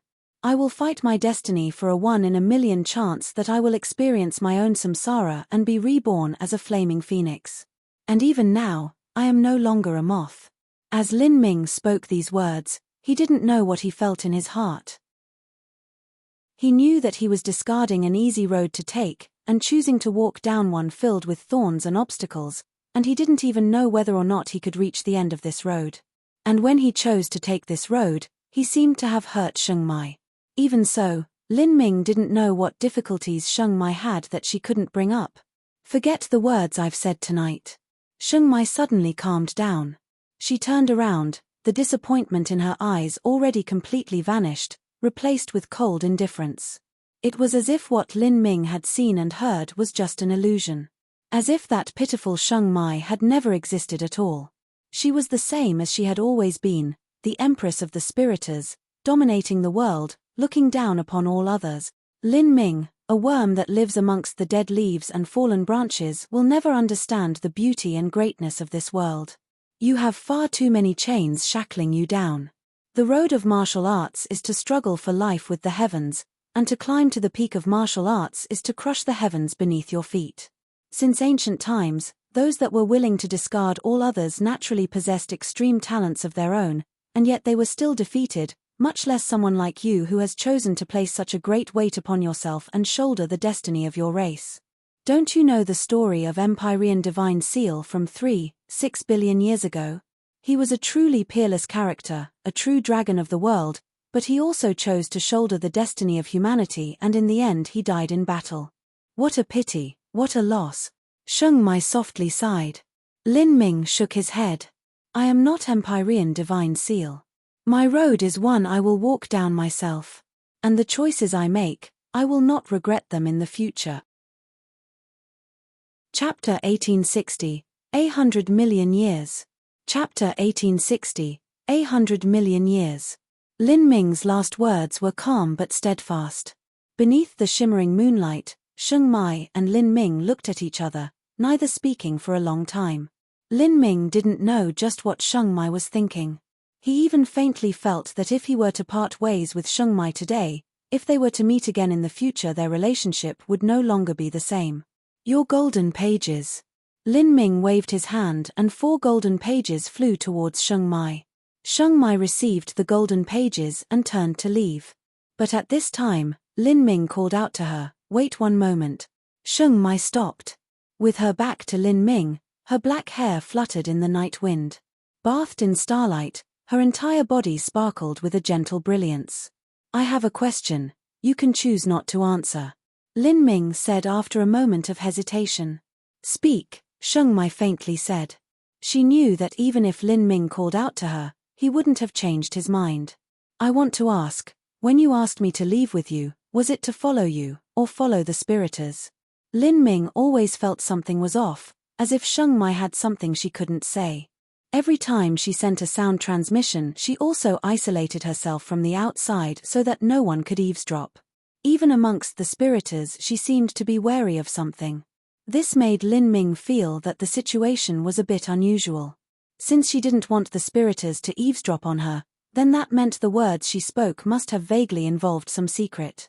Sheng Mai indifferently said, you have already refused, so what meaning is there in asking another question? Following me or following the Spiriters, is there a difference? Yes, I want to know. Lin Ming's reply was firm. Sheng Mai suddenly turned around, her deep and silent gaze focused on Lin Ming, her pupils shining like black gems. As the 2 pairs of eyes met, The decisiveness in Lin Ming's eyes caused Sheng Mai's thoughts to tremble for the briefest moment. As if in that moment, her originally frozen heart began to slowly warm, the layers of ice she formed melting away with Lin Ming's words. Following me, Sheng Mai's sound transmission echoed in Lin Ming's ears. To go somewhere with me, to not return to the divine realm, to not return to the soul world, to go somewhere for 100 million years, far away from the storm of the great calamity. To discard everything else, that is a silly proposal, isn't it? The truth is that when I asked you, I already knew it was impossible. Sheng Mai shook her head. Even though she knew it was an impossible proposition, she still asked Lin Ming to rid herself of the last wild hopes in her heart. If she didn't give it her all and strive for everything she wanted, then there would always be regrets. What Sheng Mai wanted was not Lin Ming's answer. What she wanted was only to not leave behind any regrets. 100 million years. Lin Ming sucked in a breath of cold air. Living for all this time, he was still only a mere 150 years old. 100 million years was an unimaginable span of time. Even most Empyreans only lived for 100 million years, and if Sheng Mai proposed that they leave together for 100 million years, that was in truth acknowledging that both she and Lin Ming would be able to break into true divinity. And in fact, there was no need to doubt the veracity of this. Why? Lin Ming was confused. Was this place somewhere in the 33 heavens? Or was it separate from the 33 heavens? In order for a genius to grow, they needed an ever broader stage. He didn't believe that staying in one fixed place for 100 million years was conducive to increasing one's cultivation. So why had Sheng Mai made this choice? There is no need for you to know, Sheng Mai said, without any intention of explaining herself further. 2 of these golden pages originally belong to you, but I fear you cannot bring them away yourself, otherwise you will be drawing a fatal disaster upon yourself. Right now you are far too weak to protect them. This is your compensation. Sheng Mai waved her arm and a golden jade slip flew into Lin Ming's hand. As Lin Ming looked over this jade slip, his heart shook. This jade slip was a compilation of the 10 golden pages. Of course, this was only an imitation, but even an imitation was extremely precious, because in order to create an imitation of the golden pages one needed to be at least a true divinity-level character to reproduce 10 to 20% of the original's charm. Moreover, a massive amount of time and energy would be required. It was impossible for an Empyrean to copy them. For Lin Ming alone, the value of this jade slip surpassed the 2 golden pages. This was because Lin Ming had already looked through the golden pages and recorded their contents. And since Lin Ming gave the golden pages to Sheng Mai, that was the same as shaking himself off from the focus of the large influences. At the very least he wouldn't be instantly chased down and hunted. In this sort of situation, Lin Ming didn't have any more life or death blood enemies in the soul world. Humanity wasn't hostile with the spiriters to begin with, and in the Akashic Dream battlefield, Lin Ming had only slapped the faces of some large influences. It wasn't an irreconcilable difference. And, with everyone knowing about the connection between him and Sheng Mai yet not fully knowing how they were related, no one would risk offending Sheng Mai just to kill off Lin Ming. In just this point, Sheng Mai had helped Lin Ming a great deal. Thank you, Lin Ming said from his heart. Although the reference value was lower than the original golden pages, it was still the complete book. It was only a pity that Lin Ming didn't have the black book. There is no need to thank me. I received your 2 original golden pages and they are far more valuable than this imitation jade slip. This is simply a transaction, and since it is a fair trade there is no need for you to owe me anything, Sheng Mai coldly said.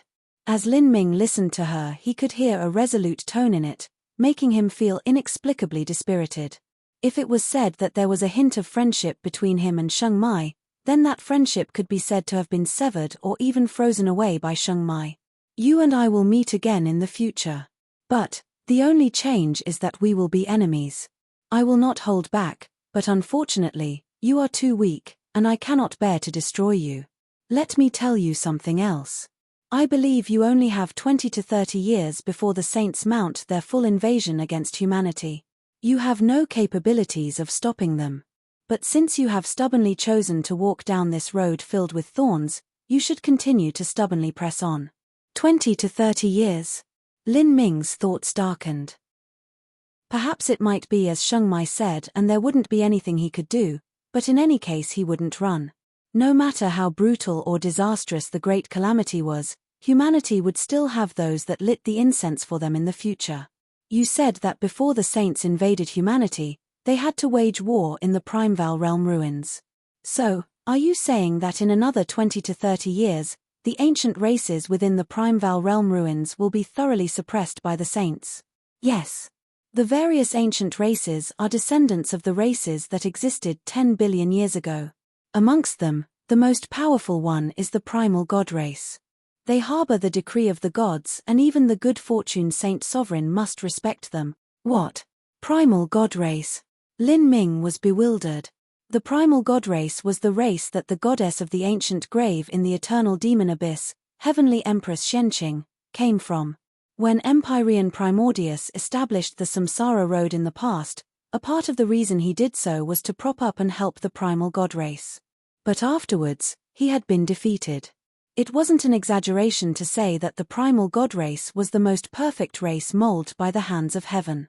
Their souls, mortal bodies, and inner worlds were all formidable and they were able to triple cultivate essence, energy, and soul. They were strong as soon as they were born and possessed talent that defied the heavens. Moreover, their lifespans were 10 times longer than those of humans. This was a race that even the heavens envied. They were powerful to a ridiculous extreme, but their fertility rate was despairingly low. No matter how powerful a race was, if they couldn't procreate and expand, then they would only slowly decline. Many people believed that the primal god race was so powerful that the heavenly Tao decided to no longer abide their existence, thus starting their trend towards annihilation. Lin Ming wouldn't forget the benevolence of the primal god race. In the past within the Sky Spill continent, because of Heavenly Empress Shenqing, there was the Forsaken God clan that existed there which could trace their roots back to the primal god race. Of course, the bloodlines of the Forsaken God clan had become unbelievably thin, and in truth they were closer to humans. When Lin Ming was forced into a dead end by the Azura Divine Kingdom, it was the Forsaken God clan that had taken him in under the shelter of Shabai. Lin Ming was then able to launch his counterattack against the Azura Divine Kingdom and shock the entire continent in a great battle after reaching life destruction. Afterwards, when Lin Ming was chased down by Tian Mingzi, it was again Heavenly Empress Shenqing who had saved him. In fact, it was Heavenly Empress Xuanqing's body that now housed Mo Eversnow's soul. How could he forget all of the kindness they had shown him? Now that he heard Sheng Mai say that the primal god race would soon be exterminated by the saints, it was impossible for him to remain calm. Yet, he was too weak to stop that from occurring. How can I go to the Primeval Realm ruins? Lin Ming asked through grit teeth. Sheng Mai looked at Lin Ming and coldly laughed. Why do you want to go? Even though you would be walking towards your own doom, you still want to help bury the primal god race? Sheng Mai mocked. Lin Ming clenched his fists so hard that he drew blood from his palms. He knew that everything Sheng Mai said was the truth. Yet again, Lin Ming felt sorrow over how weak he was. He had lived for 150 years, singing nothing but victory all this way, so how could he feel so powerless? Zhu Yang, Xian Wuji, Yang Yun, Tian Mingzi, all of these incomparably powerful enemies had far surpassed his boundary in the past, and yet he had defeated them one at a time. But the saints, they were an entire race. How much time would he need before he could surpass them? Does the primal god race possess true divinities? Lin Ming took a deep breath, returning his mood to normal. He knew he needed to remain calm. He feared he wasn't able to help the primal god race, but he couldn't sit back and watch them be destroyed. He needed to understand the specifics of the situation and analyze them for a potential breakthrough. Perhaps there was the thinnest thread of hope. True divinity. If the primal god race had a true divinity, why would their people face extermination? Sheng Mai sighed. The primal god race are the favored children of the world. If a true divinity is born amongst their ranks, that true divinity will be far more powerful than an ordinary true divinity.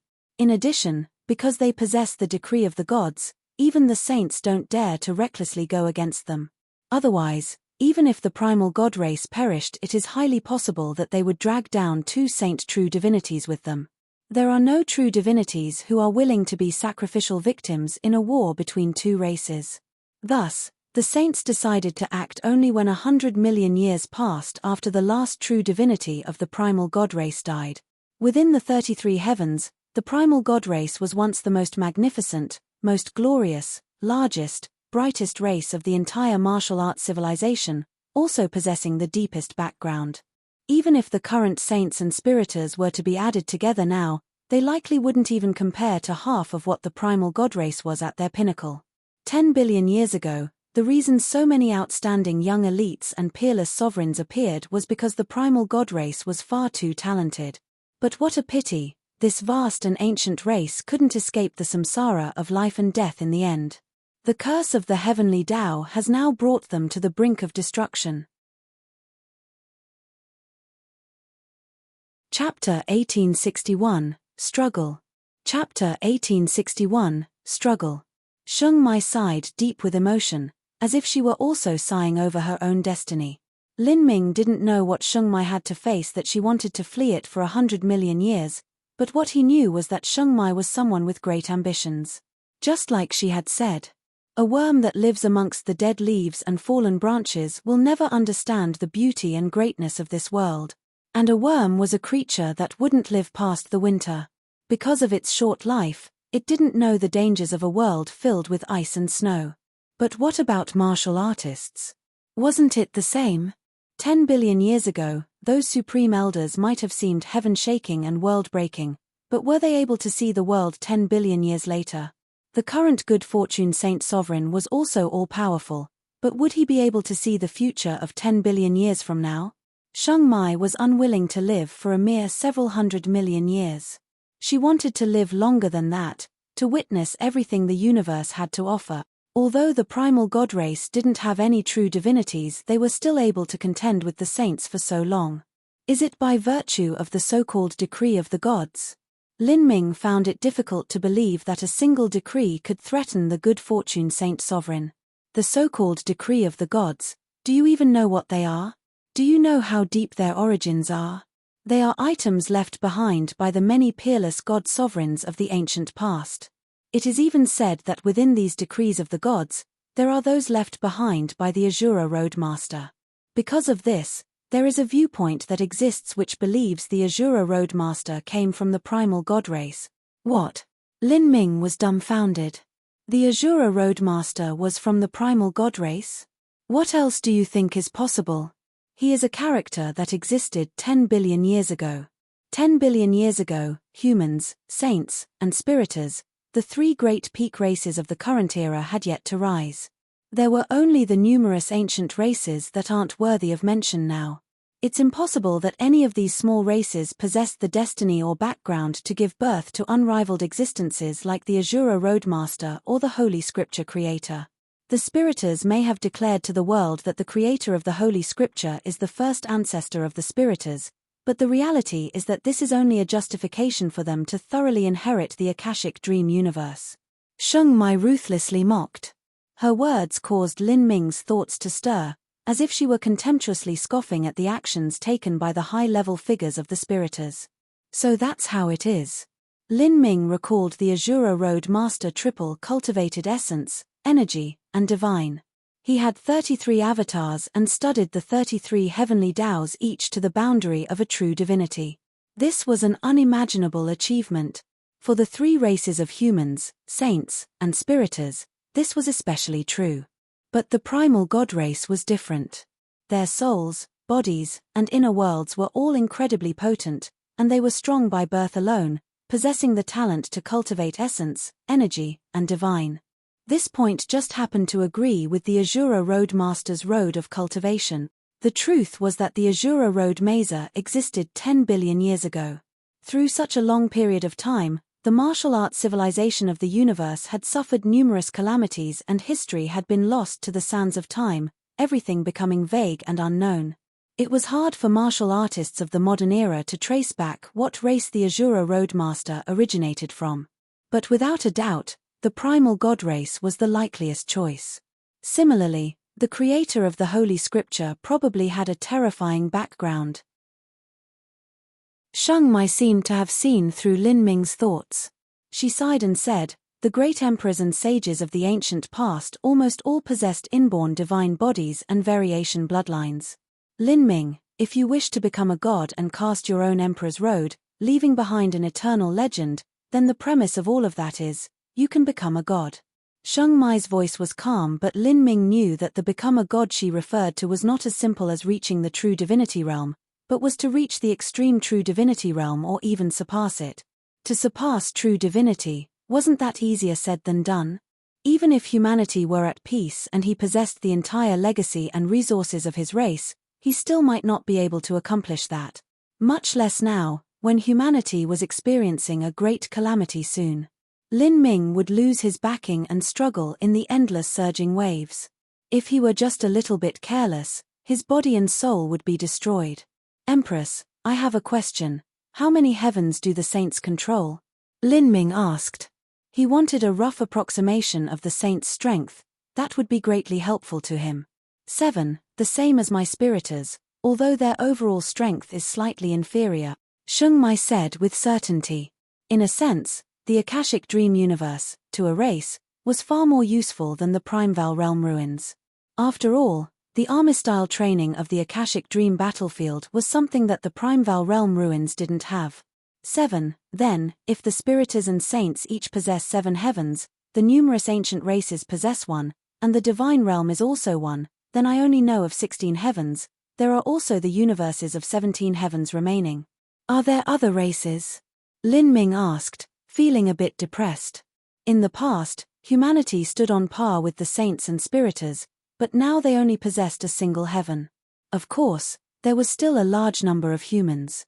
Many of them were distributed across the various territories of the saints and spiriters, and could be called slaves. Now humanity, which had once been one of the 3 great peak races, only had the advantage of numbers left for them. Sheng Mai shook her head. There aren't that many races. Of the 33 heavens, many of them are gaping death traps or wildernesses. Some of them have chaotic laws, some of them have thin origin energy, and some of them are even filled with powerful vicious beasts. All of these problems are the ongoing consequences left behind by the great wars of the 100 races from ancient times. But the truth is that this isn't a problem.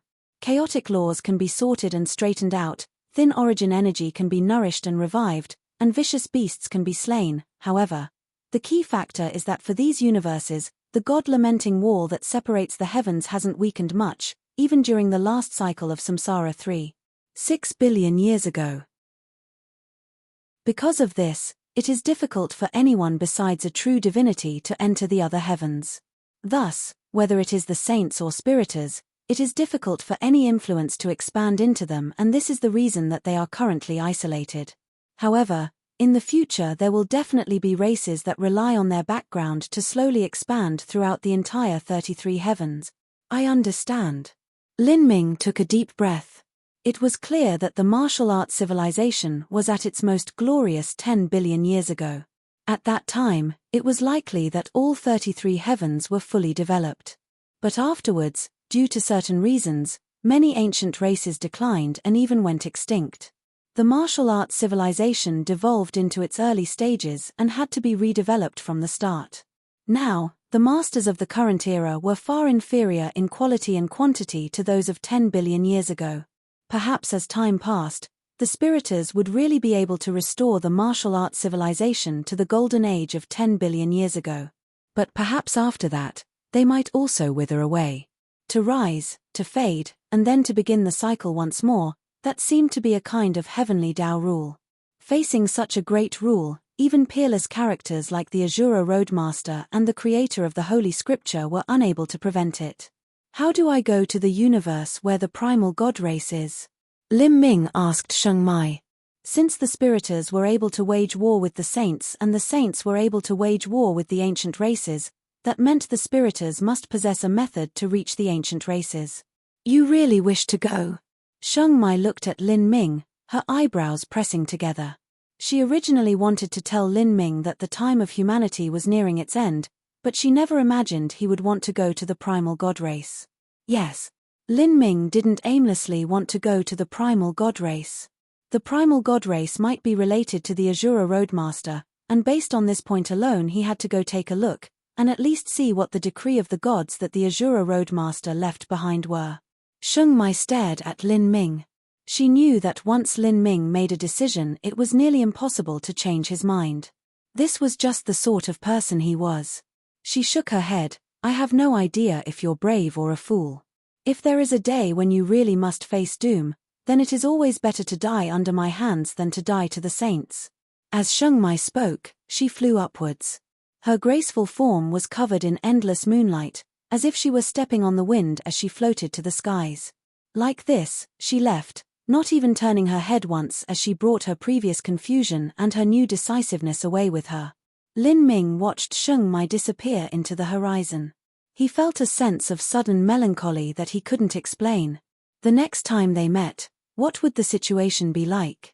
The vicissitudes of life were ever-changing, being flipped and turned in the surging waves. In this great world, no one was able to do as they liked. Lin Ming was a young eagle that had just learned to fly. Facing the upcoming storm, he was unable to reach the lofty skies.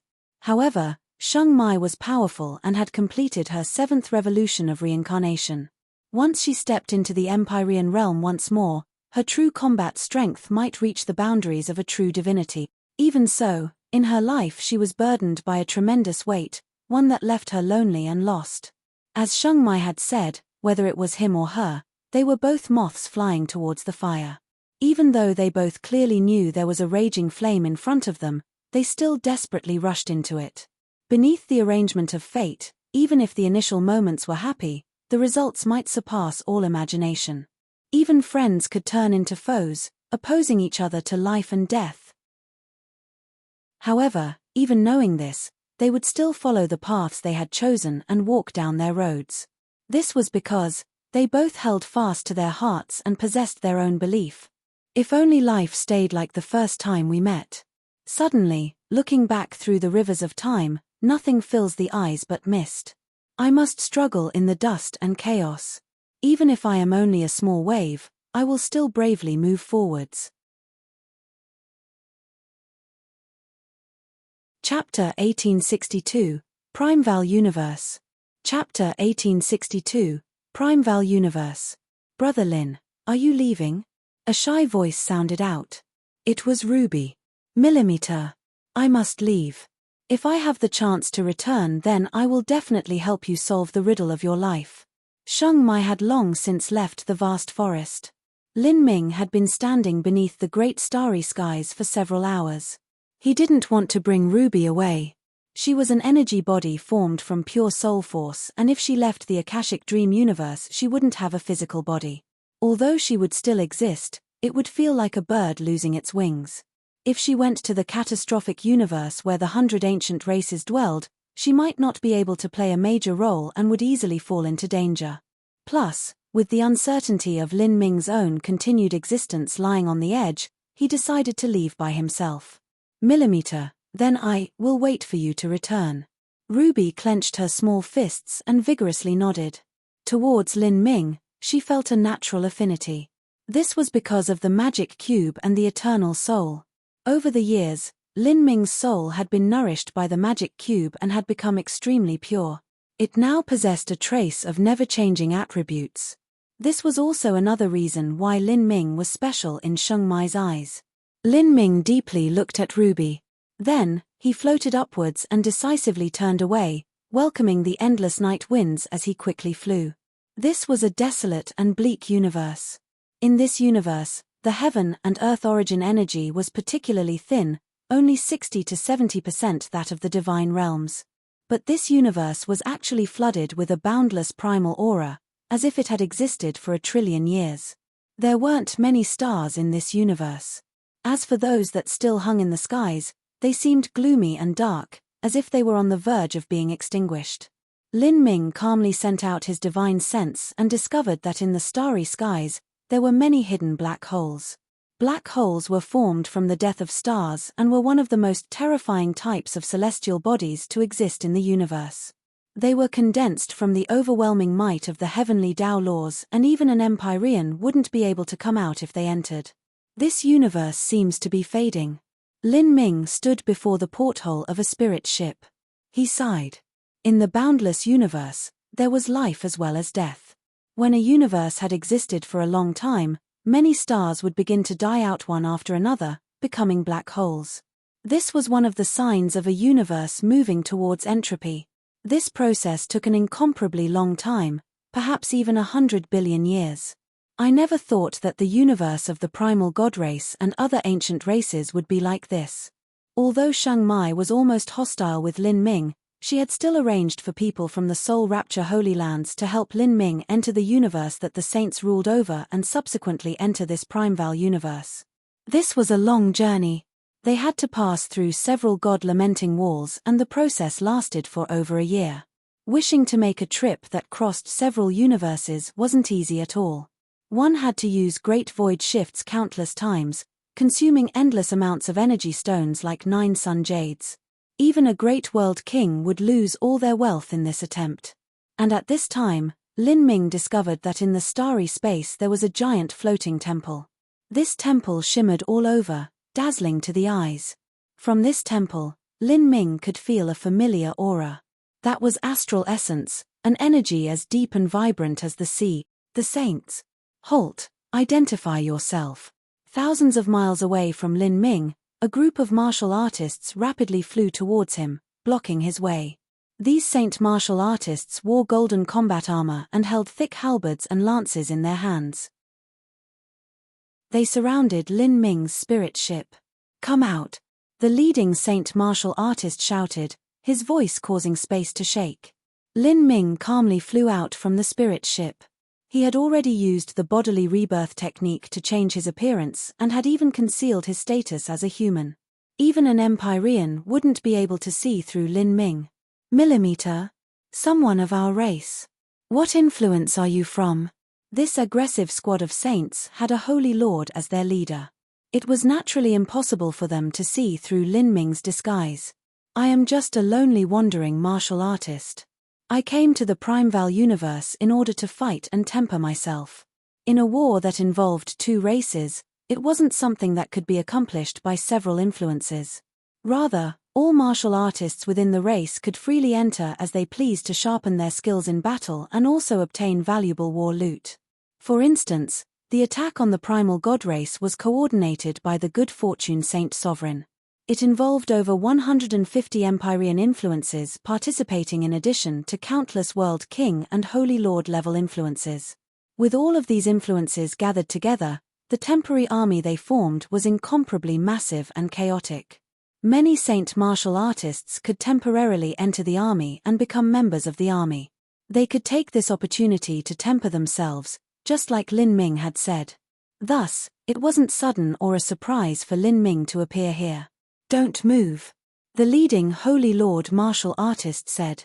He took out an array disc and scanned Lin Ming, confirming his status once more. This was to prevent any spies from infiltrating their ranks. However, it was impossible for such an ordinary array disc to penetrate through Lin Ming's bodily rebirth technique. The array disc didn't have any response. The Holy Lord Sergeant nodded and tossed a token towards Lin Ming. Lin Ming took this token and glanced at it. The writing on it said, Sergeant Number, Holy Lord Level 12,968. Subordinate under Empyrean White Heaven, 1st Mixed Legion. Seeing these words, Lin Ming was shocked. In a battle between races, the scale was truly astronomical. In a legion led by an Empyrean, there were over 12,000 Holy Lords. In the past, when humanity fought with the saints, Empyrean Divine Seal had led several hundred Empyreans and over 1 million Holy Lords in battle. This left a deep impression on Lin Ming. In such a dreadful war, unless one's individual strength reached that of a peak Empyrean or true divinity, it was difficult to display much of an effect. Lin Ming received the token and like this joined the Saints' army. The reason he joined the Saints' army was mainly to uncover information. He had come to the Primeval universe alone. In such a vast world he didn't have a map or a guide and he didn't know anything at all. If he continued like this, he could wander around for 1,000 years without finding the primal god race. But if he joined one of the saints' legions, that was different. Like this, Lin Ming stayed in the saint's army for several days, carrying out training exercises and combat practice. Fighting in a legion was completely different from fighting one-on-one. In a situation with outstanding martial artists present, a short period of training could improve the overall combat strength of the team. During this training period, Lin Ming deliberately stayed far away from the giant temple. This was because he could faintly feel a horrifying aura emitting from the temple. It was likely that this Empyrean white sky was in command of the temple. With Lin Ming's current level of strength, he didn't want to come into any contact with an Empyrean. If he had to face an Empyrean, he wouldn't be able to run, much less escape. During training, Lin Ming was able to learn a great deal of information from the conversations between the sergeants. The situation in the Primeval universe was more complex than Lin Ming had first imagined. In the Primeval universe, there were over 70 ancient remnant races. These remnant races were the descendants of the races that had been incredibly prosperous 10 billion years ago. Even though they fell into decline, they still possessed deep backgrounds. It wasn't just the primal god race that possessed the decree of the gods, the other races also had them. The most powerful of them was the primal celestial race. 10 billion years ago, the primal celestial race was also swollen with pride and power, unexcelled in the world. According to the rumors, it was said that in the past, of the 33 heavens, the god race occupied 18 heavens and the celestial race occupied 15 heaven. The two races had divided the 33 heavens between themselves, unlike today where many universes existed in a semi-obsolete state. During ancient times, the other races were in truth races that coexisted in the universes that the god race and celestial race had captured. Now, since the saints wanted to annihilate the Primeval universe, their main threats came from the god race and celestial race. If the peak Empyreans of these two races desperately burned away their own lives and also used the decrees of God left behind by the Azura Roadmaster, they could absolutely cause heavy losses even to a true divinity. These so-called heavy losses weren't as simple as injuries. At the level of an Empyrean or true divinity, their vital essence energy reached unimaginable heights and it was difficult for even rare heavenly treasures to make up for the losses they suffered. If a true divinity were to suffer grievous wounds that caused damage to their vital essence energy, it would likely have a tremendous influence on their remaining strength and lifespan. But although Lin Ming learned so much information, he still didn't figure out how to find the primal god race. The primal god race had united several races together and had gone into hiding in a place called the Chaos Star Ocean. This Chaos Star Ocean had once been the core of a titanic galaxy. But the galaxy had withered away, and this core region was flooded with numerous space storms and black holes. If one recklessly rushed in and was sucked in by a black hole, that would mean certain death. After understanding all of this, Lin Ming wasn't surprised at all. The races of the Primeval race were able to struggle with the saints for so many years with so few numbers, so they naturally must have something they could rely on. If these ancient remnant clans fought on equal ground with the saints, the war situation would likely be completely different. Lin Ming patiently waited for a chance to contact the primal god race. 2 months passed, and on one day, a chance appeared before Lin Ming. A squad of the primal god race had their whereabouts scouted out by the saints. And the group who discovered them was the legion that Lin Ming was a part of. Lin Ming was suddenly shifted to the front lines. He accompanied a crowd of saint martial artists to surround this primal god squad. As for their orders, they were to capture them alive. Gather up. Before the legion set off, a sergeant shouted out loud. Hurry up and don't dawdle around. Do you think this is your hometown? If you join the army, that means you must follow the mindset of the army. Those who disobey orders will be executed. A world king loudly roared. He came from the White Sky Holy Lands and could be called part of the true army. As for this mixed legion that had people of all various levels of strength, he loudly reprimanded them and even attacked them at times. This was the tradition of an army, completely different from that of a sect. In this hastily formed mission, the saints had transferred over 100 holy lords. The one leading them was a red-clothed man, a direct disciple of Empyrean White Sky. He had a great world king realm cultivation. And behind him also followed 3 ordinary world kings, amongst them the one who had just shouted. There were also other direct disciples of Empyrean White Sky, but their status and talent were inferior to that of the red-clothed man. "Is everyone here? I am the commander of this troop, Red Leaf. Now, set off." The red-clothed man dispensed with all the small talk. He brought the mixed legion and soared to the skies. Chapter 1863, Entering the God Race. Chapter 1863, Entering the God Race. Primeval Universe, Chaos Star Ocean. Blood surged, the sounds of death and battle boiled in the air. Beams of brilliant light shot out like eternal rainbows, colorful and heroic, piercing through the void and shaking it. Catcher, catcher. In the midst of the violent fluctuations of energy that ripped through all directions, massive asteroid belts broke up and disintegrated. This area had long been eroded through the endless years, decayed to the point of collapse. Now that this exceptionally brutal war broke out, the asteroids instantly turned to ash. The war drums of the saints rumbled, echoing through this ancient universe like billowing thunderclouds. Woo! Woo! Horns bellowed into the air, cracking open the starry skies. Sonic ripples spread through, inciting the morale of the saint martial artists. Where drums and horns beat together, endless massacres broke out.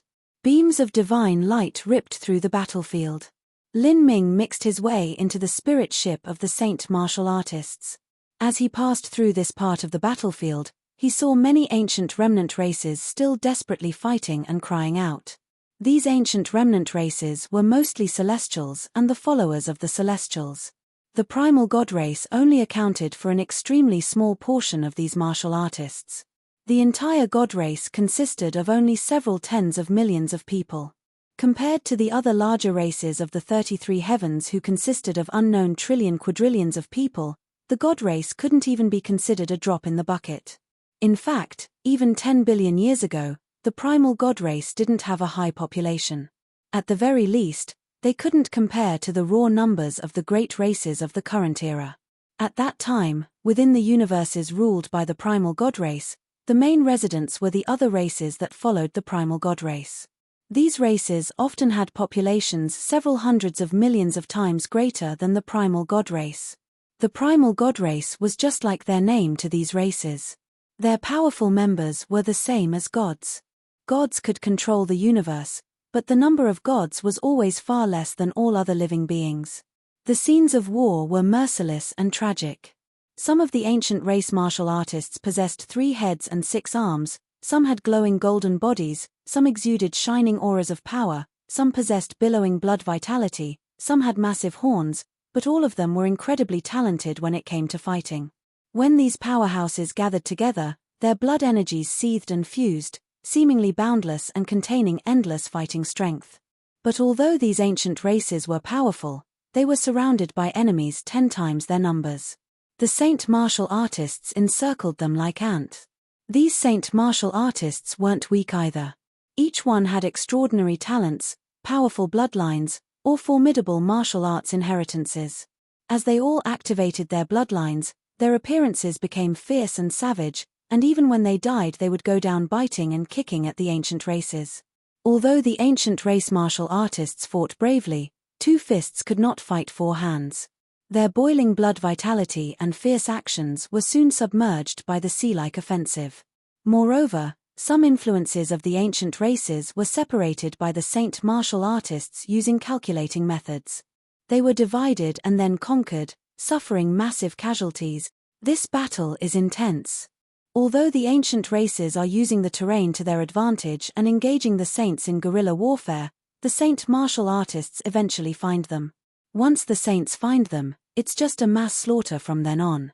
The ancient races may be strong, but they are too few in number and it is difficult for them to procreate.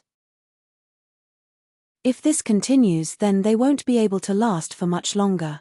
Lin Ming grimly thought, his heart heavy. Seeing these ancient races heroically battle with the murderous saints, an inexplicable feeling of frustration and sorrow shook Lin Ming's heart. Dozens of years from now, would this be the same scene in the divine realm? Humanity was numerous, far higher in number than these ancient races. If the saints thoroughly seized control of the divine realm, it was still impossible for them to completely eliminate all humans.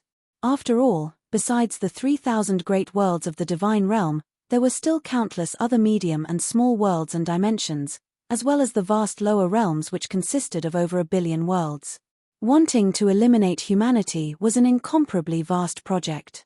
But the saints didn't need to utterly eliminate humanity.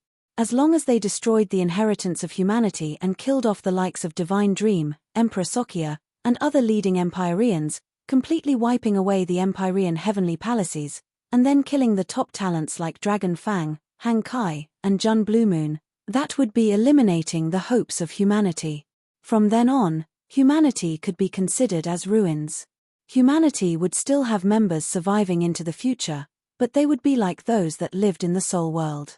They would devolve into an inferior race of slaves, ruled by others and barely able to maintain their existence. Did you see the war just now? That was Empyrean Gilded Heaven's Legion. They apparently found a stronghold of the Celestials and have organized the army to lay siege to it, and will be claiming victory any time now. Conservatively speaking, this time they will be killing hundreds of thousands of celestial martial artists and millions of their followers. This is a great military merit. Not only will we obtain a massive amount of war loot, but these military merits mean rich rewards from the upper command.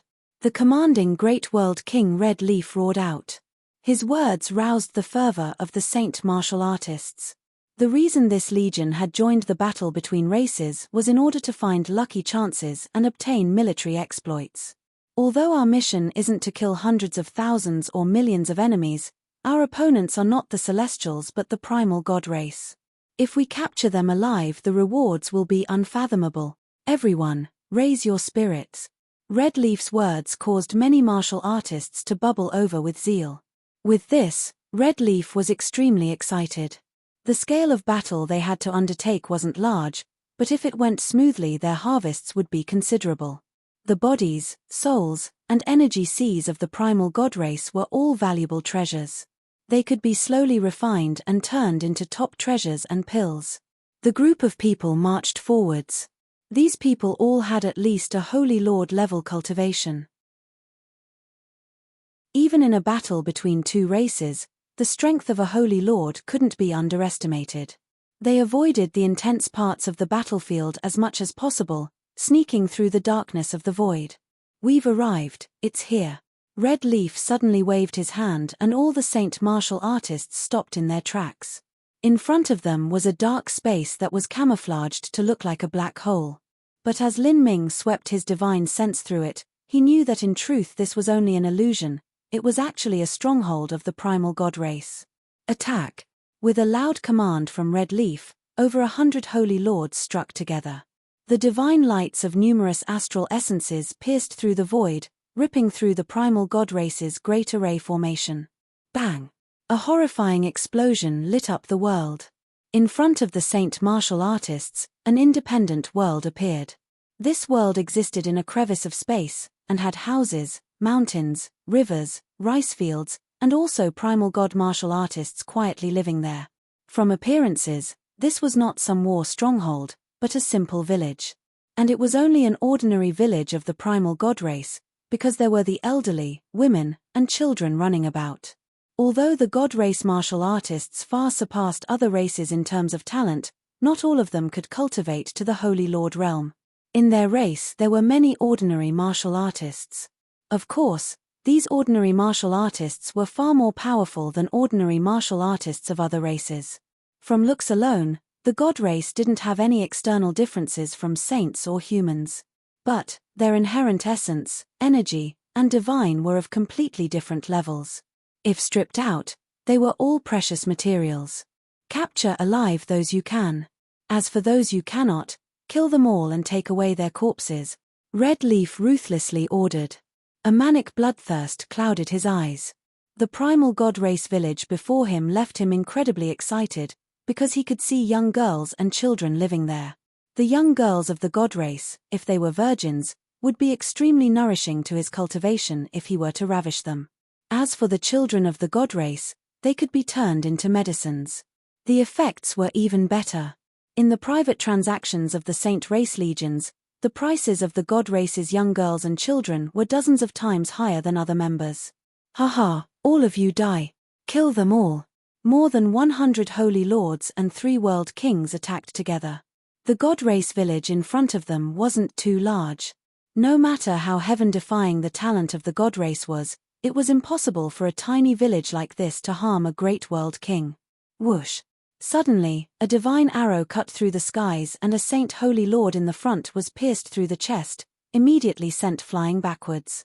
During the time he was sent flying away, the divine arrow twisted apart the saint martial artist's heart and lungs, causing blood to gush out from his body and sever his life. Millimeter? Red Leaf sneered. Interesting, there's a fierce youth here and his skills aren't too bad. Red Leaf thoughtfully looked towards the center of the village. There was a youth holding a bow with an early Holy Lord level cultivation.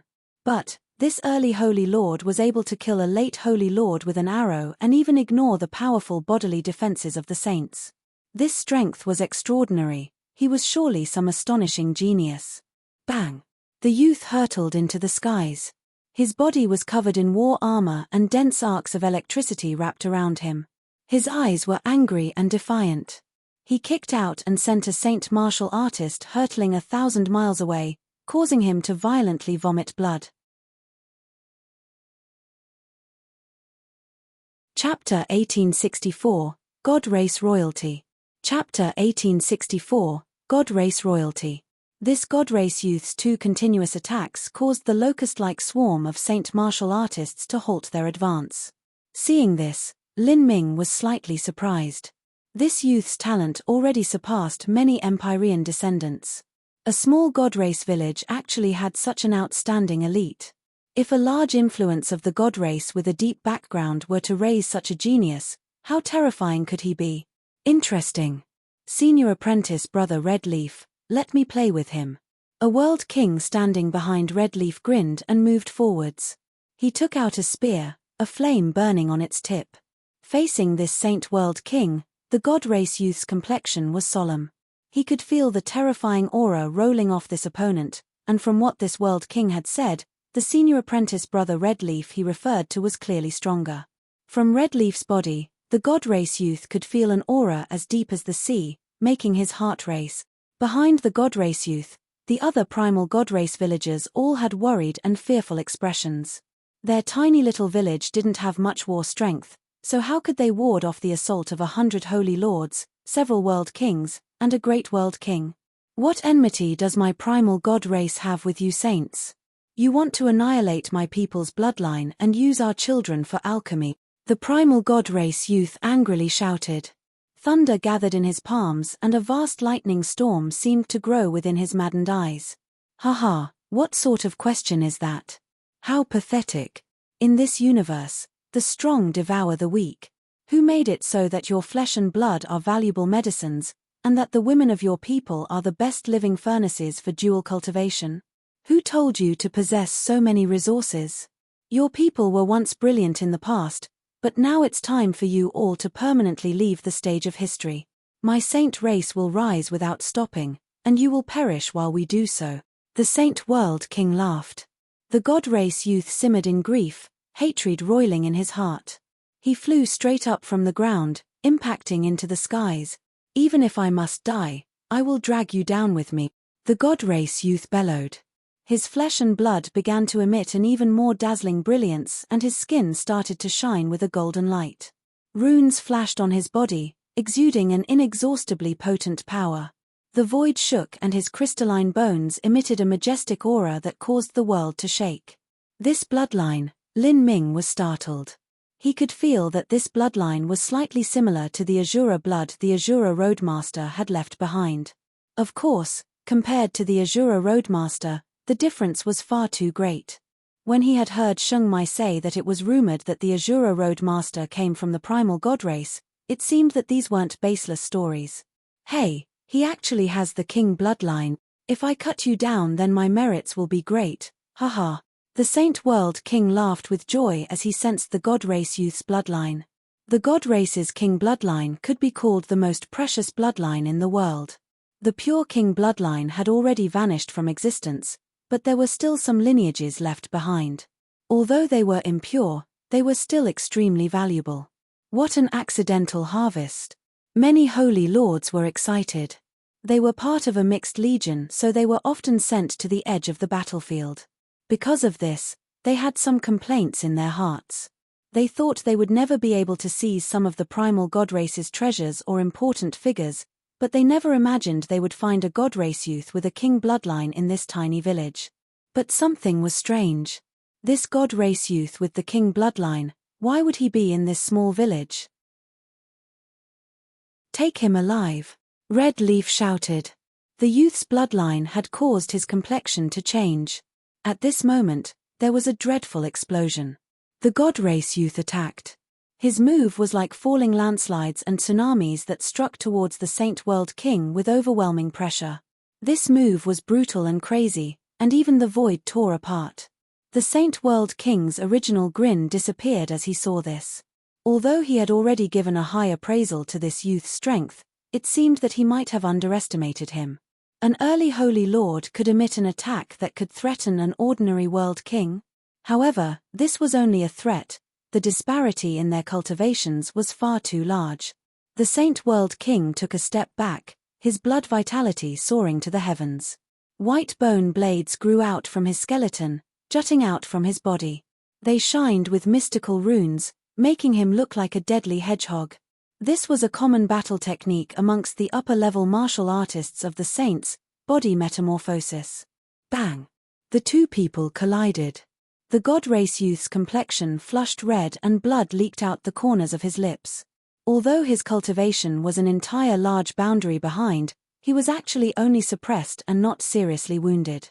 How could he be so strong? Many saint martial artists were shocked. The disparity between an early holy lord and ordinary world king was no different than a mote. Yet in this one collision, all that happened was that he bled a little. The primal god race lived up to their reputation. The king blood of the god race was terrifying to the extreme. The god race youth violently fought with the saint world king. Although he was fierce, every time they collided his body would be torn by the saint's bone blades, exposing deep wounds. But this god race youth possessed a horrifying level of endurance. Although he was repeatedly injured, he relied on his conviction to become increasingly savage the more he fought. On the other hand, even though the Saint World King was clearly stronger, he still couldn't capture his opponent for a long time. He was soon breathless from frustration. How terrifying! Some saint martial artists cried out in surprise. If the primal god race numbered in the trillions, there would be a qualitative change in their war strength and they could even threaten us saint. No wonder the god race was able to achieve supremacy 10 billion years ago when 100 races rose up together. If it weren't for the heavens cursing the god race, then there wouldn't be a race that could compete with them, the saint martial artists discussed. They couldn't help but admire the god race. Hearing these conversations, Red Leaf frowned and violently shouted, "All of you shut up." Although Red Leaf was also left amazed by the god race's potential, he didn't want to lower military morale. Stop dragging things on. The longer we delay, the more problems there will be. All of us will capture him together, Red Leaf suddenly said. He was preparing to attack himself and the other two world kings moved forwards with him, all of them approaching the god race youth. He was afraid that this god race youth possessed some uncommon status and there would be reinforcements arriving. Seeing this, the martial artists in the god race village were filled with despair. Agu. The elderly in the village gripped their fists. A young girl's eyes filled with tears. The youth fighting in the skies was named Agu. He came from the royalty of the primal god race.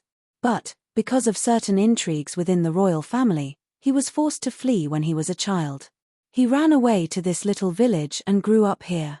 From the start, no one knew about Agu's previous life and thought of him as nothing but an ordinary child. Agu had grown up together with the village. The feelings that the villagers held towards Agu was as thick as blood.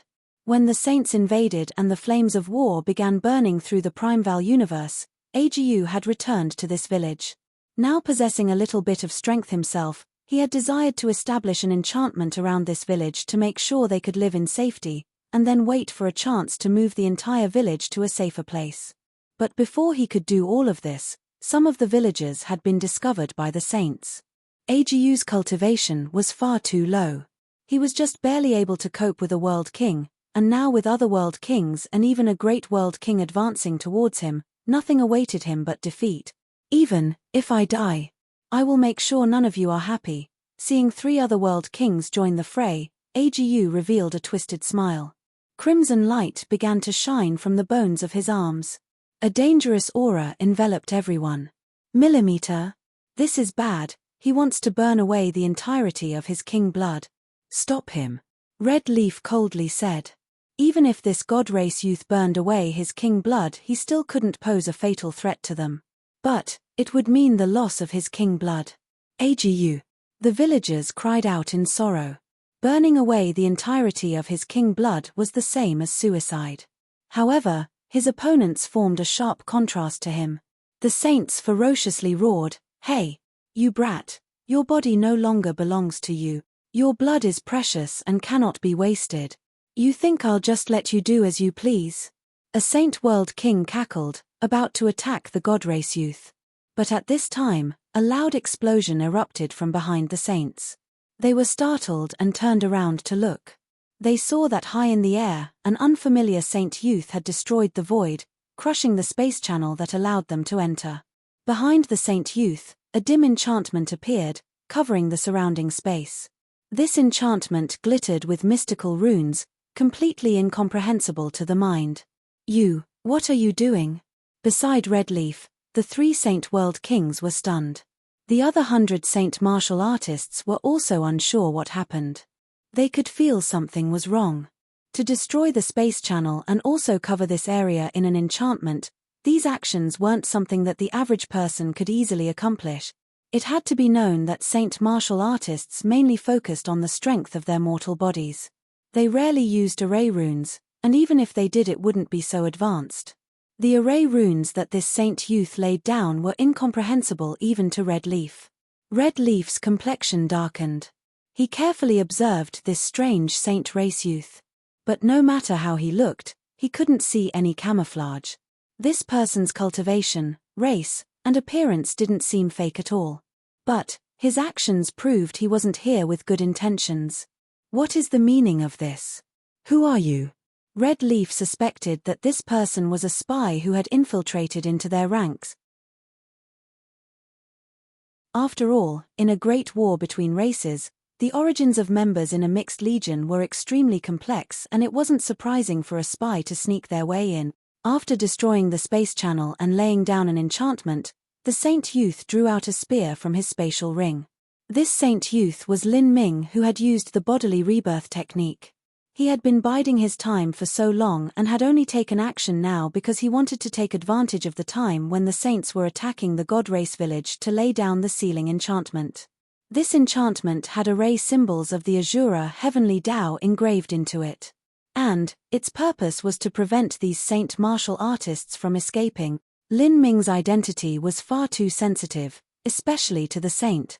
Although he could hide his appearance with the bodily rebirth technique, he couldn't hide his moves. Moreover, his cultivation was at the Middle Holy Lord realm.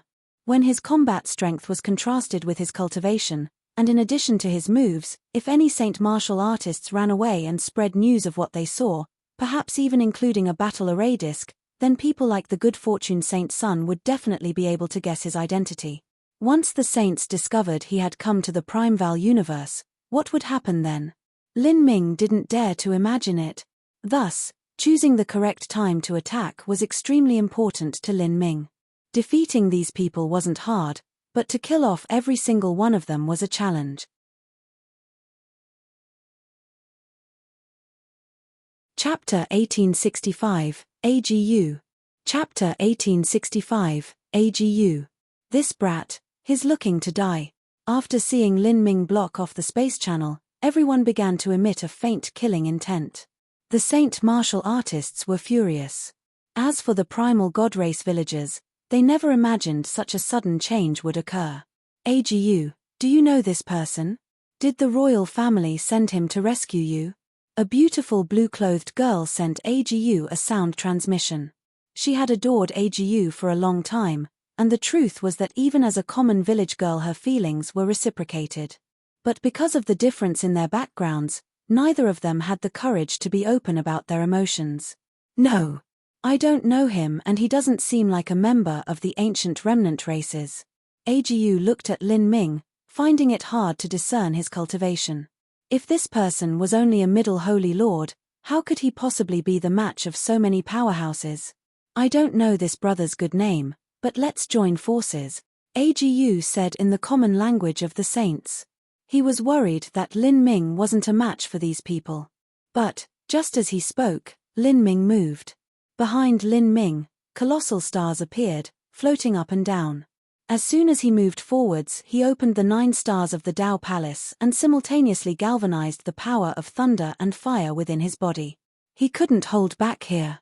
When dealing with the entire Saint Legion as well as the Great World King, it would be difficult to make sure not a single one of them escaped. Who? Flames surged in the skies and the void was flooded with lightning, as if countless purple and red snakes were twining themselves through the world. The scene was bizarre and horrifying. Then, Lin Ming thrust his spear. The spear he used was the Black Dragon Spear. After such a long time, Lin Ming used the Black Dragon Spear once more. Although he couldn't wield it however and whenever he wished, he could still last for a long time. Whirl. The massive Myriad Demon Karmic Wheel and Myriad Essence Reincarnation Wheel came rolling out. Endless runes followed, flowing together with the flames and thunder. It was like a river of stars had exploding into existence, completely covering the saint martial artists. Puff, puff, puff. 10 saint martial artists were immediately covered with this terrifying force field. Their mortal bodies instantly exploded to pieces before being vaporized into ashes by the power of thunder and fire. Right after, their souls and energies were absorbed by the Myriad Demon Karmic Wheel and the Myriad Essence Reincarnation Wheel. What? Seeing this, many people paled. They had guessed that Lin Ming was powerful, otherwise it would have been impossible for him to lay down an enchantment that they couldn't break free from. But, they never thought he would be powerful to such a degree. 10 holy lords had been executed just by facing him. "Get in formation," a Saint World King shouted, already frightened. 100 saint warriors were all in a critical situation, facing a powerful opponent. They projected astral essence and converged it together, forming a drop of cream-colored blood. This was the saints' battle formation, the saints' blood array. When displayed with 100 saint martial artists working in tandem, it possessed an earth-shaking might. The superiority of this battle formation lay in the fact that it was easy to learn and practice, and thus suitable for a mixed legion like this. This blood was strange. As soon as it appeared it began to crazily swallow heaven and earth origin energy, eventually growing into a small bone that glittered with profound runes. This bone revolved in the void, automatically dragging in nearby energy. In the blink of an eye it grew into a bone giant that was 10,000 feet tall. The bone giant projected a mystical strength that poked holes in the surrounding void. Roar. The bone giant hurled itself towards Lin Ming, but at this moment, a brilliant light bloomed between Lin Ming's eyebrows. The Davik Eye slowly flickered open. This was Lin Ming's 4th Dao Palace, the Davik Eye Dao Palace. Beneath the illumination of the Davik Eye, the energy flow within the bone giant became absolutely clear down to the minutest detail. Lin Ming could see every weakness, every point where the fusion was incomplete. The mixed legion was nothing but a hastily crafted force and their coordination couldn't be considered spectacular. Beneath the gaze of Lin Ming's Davik Eye, numerous weaknesses were exposed. Lin Ming grasped the Black Dragon Spear and impacted forwards. His body turned into a beam of spear light that thrust into a point 70 feet below the bone giant's ribs. Rumble, rumble, rumble. With a loud bang, Lin Ming's energy flooded into the bone giant, causing the originally unstable energy structure to collapse. Soon, the entire bone giant caved in on itself. Many people were stunned silent. The battle formation formed by 100 martial artists was directly smashed to pieces by Lin Ming's spear strike. Just who was this person? This is impossible. The Holy Lords could not accept this. Although their individual strength wasn't worth mentioning, when their strengths all superimposed upon each other, even a half-step Empyrean would have to earnestly defend against their attack.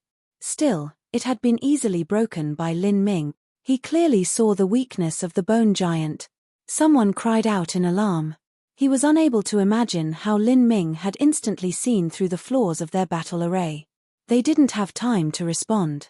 At this time, Lin Ming had rushed into their ranks. Peng! A holy lord had his head smashed open by Lin Ming's spear, immediately dying where he stood. Then, Lin Ming erupted with energy. The strength of the 9 stars of the Dao Palace gushed out from within him. He was unstoppable, like a tiger diving into a flock of sheep. All that remained was slaughter. Lin Ming had already recently experienced 2 great killing scenes within the Akashic Dream universe and was now familiar with what to do. Moreover, at the Fallen God mountain range, the peerless geniuses Lin Ming faced were far more formidable than these Saint Holy Lord. Who is he? Seeing Lin Ming instantly kill over 20 people like some unrivaled demon god, many people began dripping with a cold sweat. The vast skies were dyed red with blood and corpses fell like rain. Some saint martial artists already had thoughts of escaping. The martial artists of this mixed legion had mostly joined the war of races in order to find some lucky chances, but if they knew with certainty they would die, no one would want to sit around and wait for their death. You are courting death. Red Leaf attacked. He was enraged upon seeing Lin Ming slaughter his troops. As soon as he attacked, he did so with all of his power behind it. His body rose, growing taller, and scales appeared on his skin. His blood vitality soared to the heavens, making him seem like a bloodthirsty demon lord. Catcher. His attack collided with Lin Ming's. The two could both feel the horrifying strength of their opponent. In the violent strike just now, Lin Ming and Red Leaf were both forced back. But at that time, 2 figures flew out from Lin Ming's inner world. They were Lin Ming's avatars, the Essence Spirit Embryo Stone and the Soul Springs Divine Embryo. These 2 avatars had also changed their appearance, looking exactly like the current Lin Ming. Although their appearance-changing technique wasn't too exquisite, in the confusion and chaos of battle, it was impossible for Red Leaf to see through them. Millimeter. Red Leaf was panic-stricken.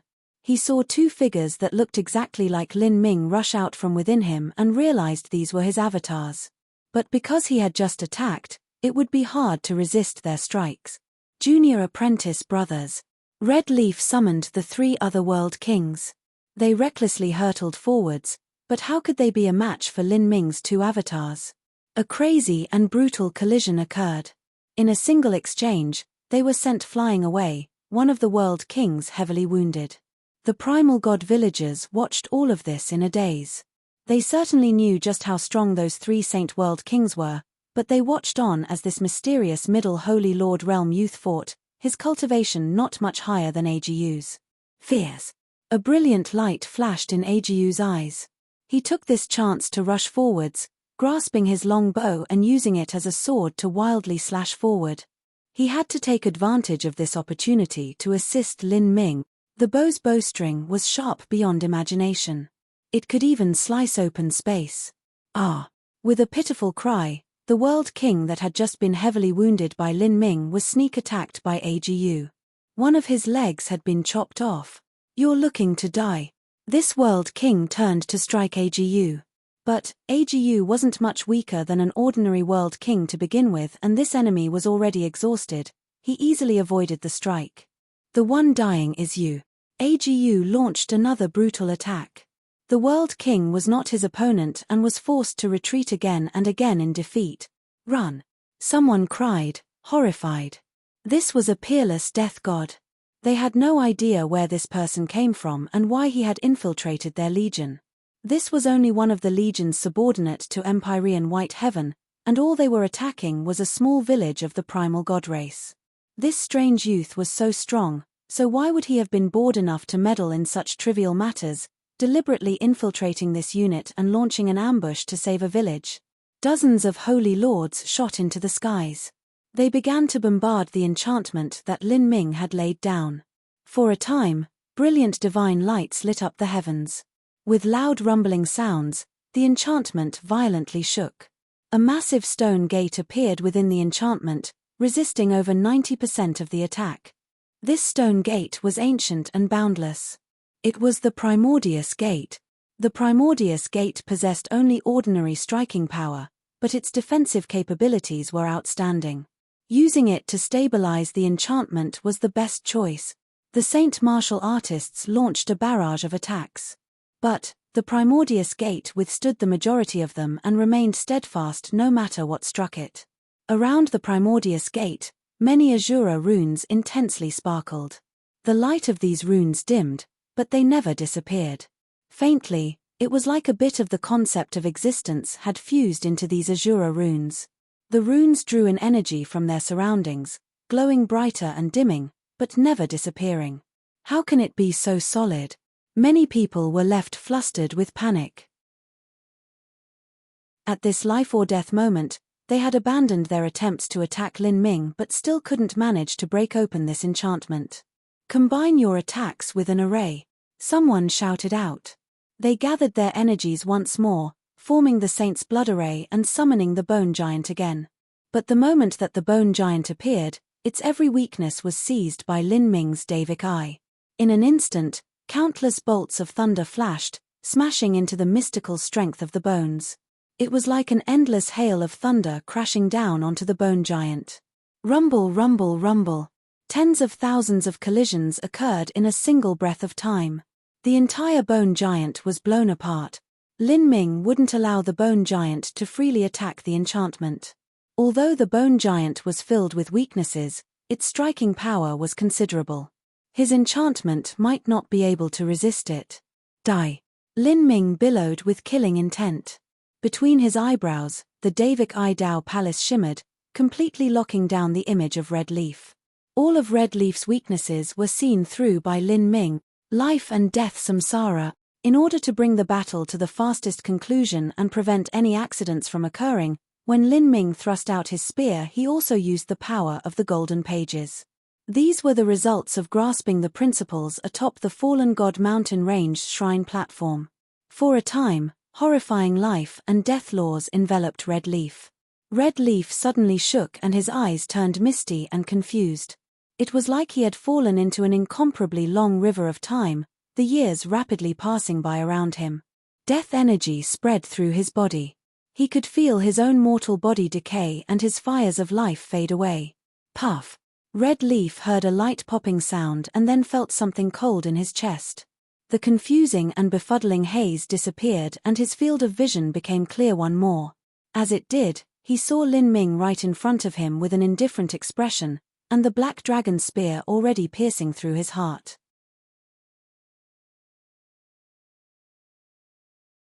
Chapter 1866, God Race Headquarters. Chapter 1866, God Race Headquarters. The moment that his heart was pierced, Red Leaf's face distorted. He grabbed the black dragon spear, his body violently shaking as horror filled his eyes. The powerful strength of a saint's mortal body didn't allow him to immediately die. But he wished he could immediately die, because a feeling more terrifying than death had enveloped him. He could feel a horrifying power swallow up his soul and the fires of his life. His entire body was flooded with death energy as his life rapidly faded from him. His hair lost all luster and the sockets of his eyes caved in. His entire body was rapidly decaying. The process of a mortal decaying over years was instantly reduced to a mere several breaths of time. Like this, Red Leaf, beneath the black dragon spear, was turned into a bag of bones. Pa pa pa.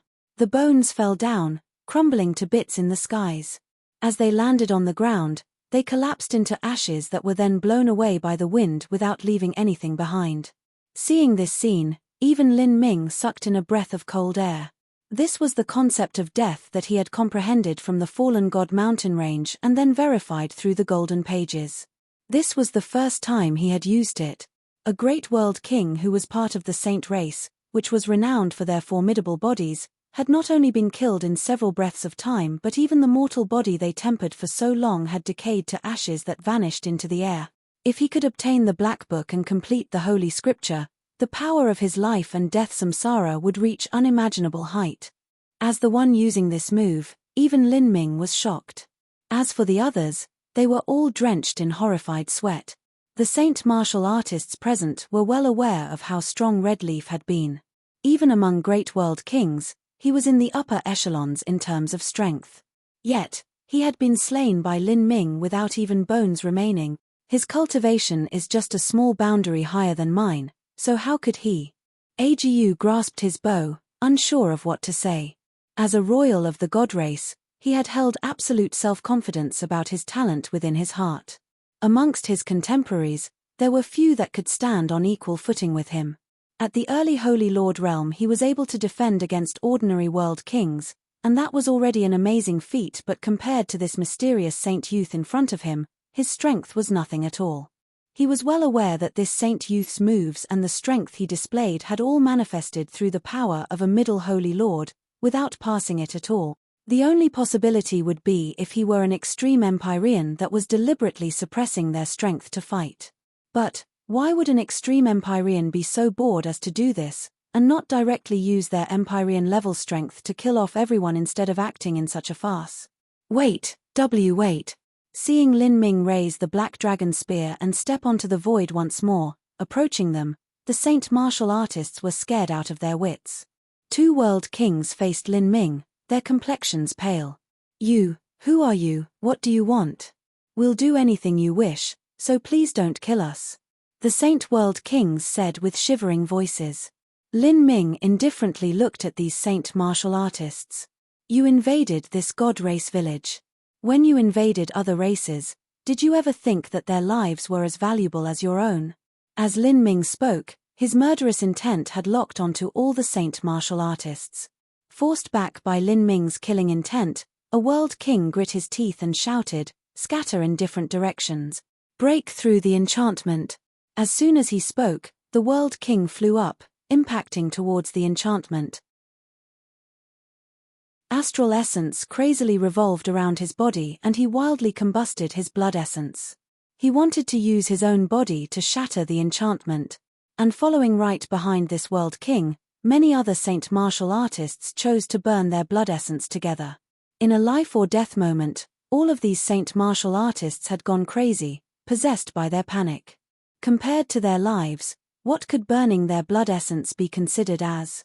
But even though they burned their blood essence together, none of them dared to attack Lin Ming but instead focused on bombarding the enchantment that locked in the void. If they could break past it and run outside, then with so many holy lords fleeing in different directions it would be impossible for Lin Ming to catch them all no matter how powerful he was. "All of you are staying behind." Lin Ming's voice was chilling, seeped with carnage. He and his 2 avatars struck together. Even Redleaf wasn't Lin Ming's opponent, much less these saint holy lords. This was nothing by a one-sided massacre. None of them could contend with Lin Ming. Even Redleaf's junior apprentice brothers, the world king powerhouses, were instantly slain by Lin Ming. This is. Seeing blood dye the blue skies, Agu paled.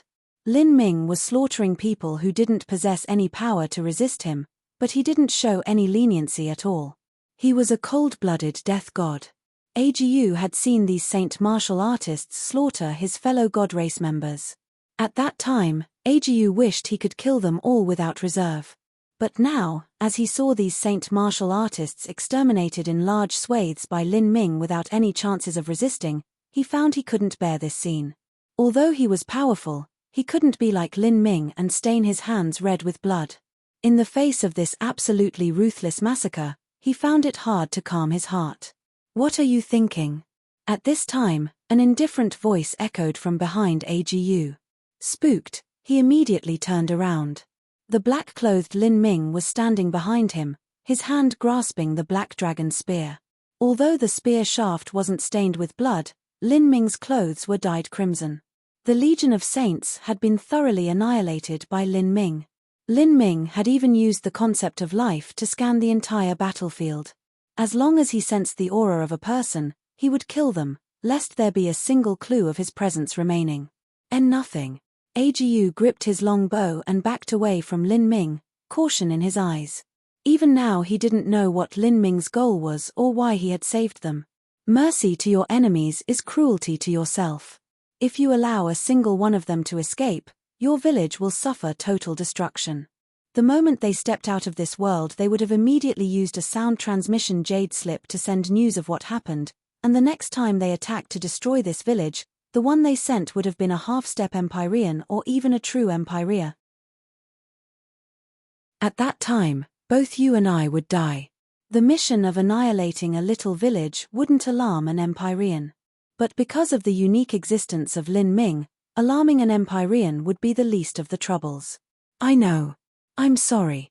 For Agu's life, he had mostly fought with the vicious beasts of the Primeval universe. As for the number of times he had killed people, there were actually considerably few moments. He knew that Lin Ming's rebuke was completely reasonable, and he also realized that Lin Ming didn't have any dark intentions towards him.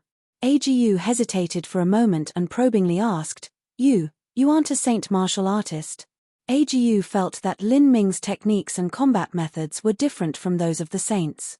I'm not. Lin Ming shook his head. My race is the same as yours, invaded by the saints. I want to see the leaders of your primal god race. Could you open the way for me? Lin Ming asked, getting straight to the point. If he wanted to enter the headquarters of the primal god race, he would need people guiding him, otherwise he wouldn't be able to find it. And even if he did find it, he wouldn't be able to enter. You want to see the leaders of the god race? Agu looked at Lin Ming, a stunned expression on his face. The headquarters of the god race was one of the greatest secrets of the god race. It involved the life or death of their god race as well as the decrees of the gods. Even if Lin Ming rescued their entire village, he wouldn't be so muddled as to lead him there. After thinking for some time, Agu said, I will inform a special messenger from headquarters to have them come see you. Chapter 1867, The Goddess's Necklace. Chapter 1867, The Goddess's Necklace. After the invasion of Red Leaf, Agu had no choice but to relocate the village. Their position had been discovered and a legion had been sent to exterminate them, but in the end they were the ones destroyed. They would have to leave before reinforcements came. Just who are you? In the void, a middle-aged man in golden war armor stood in front of Lin Ming. He was the messenger from headquarters that Agu spoke of. If Lin Ming wanted to enter the god race headquarters, he would first have to obtain this person's trust. To lead someone of unknown origin into their headquarters was undoubtedly a dangerous and foolish action. I am from the human race and wish to see the leader of the god race. As Lin Ming spoke, he had already lifted his disguise. Going to the god race headquarters, there was sure to be a number of detections cast on him. An appearance-changing technique wouldn't be able to deceive these people. Seeing Lin Ming's appearance, the god race messenger was stunned, not expecting this in the slightest. Lin Ming's appearance-changing technique was actually exquisite to such a degree. Human race. The human race located at the divine shifting heavens? It is reported that your people have also been invaded by the saints. If you wish to see the leader of my god race, is it because you want to form an alliance? Your explanation makes sense, but why should I believe you? The golden-armored man stared at Lin Ming. He had already listened to Agu's description of Lin Ming and wouldn't underestimate this youth at all. Lin Ming reached out his right hand and gently traced his spatial ring. A necklace appeared, hanging down from his fingers. This was an extremely oddly shaped necklace. The necklace itself was as thick as one's little finger, and the chain of hoops seemed to be made of some sort of iron, plain and simple looking. At the end of the chain, a thick palm-sized metal square hung, an inch thick. The center of the metal square had a hole in it that seemed to have originally been inlaid with a gem, but the gem was taken away afterwards. Millimeter? The golden-armored man was dumbfounded. This necklace was the one Lin Ming had found in the ancient tomb of the goddess in the eternal demon abyss, the necklace worn by Heavenly Empress Shenqing. In the past, Lin Ming had taken the necklace away with him the first time he entered the ancient tomb of the goddess.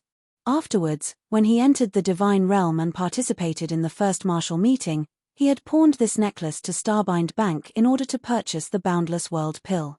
Afterwards, when Lin Ming obtained second place in the divine realm first martial meeting, shocking the world, Starbind Bank directly forgave Lin Ming's debt and also returned everything he pawned in order to build better relations with him.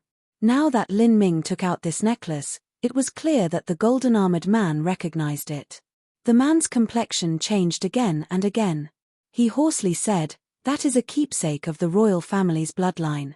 Why would you have this necklace?" The golden-armored man looked at Lin Ming with incredulity in his eyes. His reaction was severe. Lin Ming said, "I and this necklace have a strange karma together. If I go to the God Race headquarters, I will naturally speak of my story in detail. If you are afraid that I will send out a message and expose the location of your headquarters, then you can block out the space around me and isolate my divine sense." Lin Ming flicked his finger and the necklace was placed away. "Should we go now?" The golden-armored man deeply gazed at Lin Ming and nodded. Chaos Star Ocean was flooded with black holes and dead stars. An ordinary spirit ship shuttled back and forth within this chaotic star territory. The route it took was extremely complex, passing through several space vortexes before transferring to another place. From start to finish, Lin Ming sat within the spirit ship, surrounded by an array formation for 100 feet around him. As long as Lin Ming's divine sense spread out beyond this scope, it would be immediately detected, thus it was impossible for him to remember this route nor convey information about where he was. After some time, Lin Ming felt the spirit ship shake, as if they had passed through some array formation barrier. He stepped towards a porthole and saw a massive white temple outside. In front of this temple was an incomparably magnificent and grand statue. This could even be called the largest statue that Lin Ming had ever seen. It was several thousand miles high and seemed to be carved from a small planet. It was unknown how many years this statue had existed for, but the surface of it was covered with dust and filled with the concept of endless years. Even so, every line and curve condensed infinite true meanings and an overwhelmingly strong will. And this statue was that of the Azura Roadmaster. Seeing this statue, Lin Ming knew that he had arrived at the God Race headquarters. Disembark. The golden-armored messenger brought Lin Ming down from the spirit ship. "In a while you will see my God Race's great elder as well as Heaven's son Morin." Great elder. Heaven's son Morin? Lin Ming had no understanding of the command structure within the God Race, nor did he know what status these two people had. A spacious and broad corridor opened before him. The floor tiles gleamed. Lin Ming could feel that every floor tile was carved with array formations, each one possessing a protective function. These array formations were unusual. If a small sect obtained a single one, they could use it as the protective array formation of their sect to guard the entrance. Stood on both sides of the corridor were silver-armored God Race martial artists. These God Race martial artists all had an early Holy Lord realm cultivation, slightly lower than the messenger that had guided Lin Ming here. And Lin Ming could faintly feel that these God Race Holy Lords all possessed the ability to jump ranks to fight, at least able to cross one or two small boundaries. At the end of the corridor was a grand hall. There was a row of thrones, and at this time there were 16 elders of the God Race sitting on the thrones. Among these 16 people were both men and women, and the three in the center each had Empyrean realm cultivations. The others were either half-step Empyreans or Great World Kings. And besides these 16 people, there was also a God Race youth standing in this hall. He had an ordinary World King cultivation, but his aura was as vast as a sea. It was clear he possessed an extreme talent. With the 16 sitting elders and the youth, there were 17 God Race members here, all of them exuding a tremendous pressure. This pressure covered the entire hall. If a martial artist lacking in cultivation were to step into this hall, their meridians would buckle beneath the pressure and they would die drowning in their blood. As Lin Ming stepped in here, his footsteps slowed down and he frowned. Although he could withstand pressure on this level, he didn't appreciate it. This wasn't the attitude of welcoming a guest, but a method of testing him and weighing his abilities. Lin Ming was well aware that the God Race was a proud and arrogant race. In order to gain their approval, one needed strength that they were forced to recognize. Name. The moment Lin Ming entered the hall, the centermost elder spoke up. His voice was filled with energy, leaving the ears tingling. Lin Ming looked straight at this elder. He had a wide bone structure but was actually quite thin. His cheekbones jutted out and he had deep sunken eyes. When combined with his long and pale hair, he gave off a macabre feeling. Middle Empyrean? Lin Ming judged this old man's strength as a Middle Empyrean. If so, it was impossible for him to be the leader of the god race.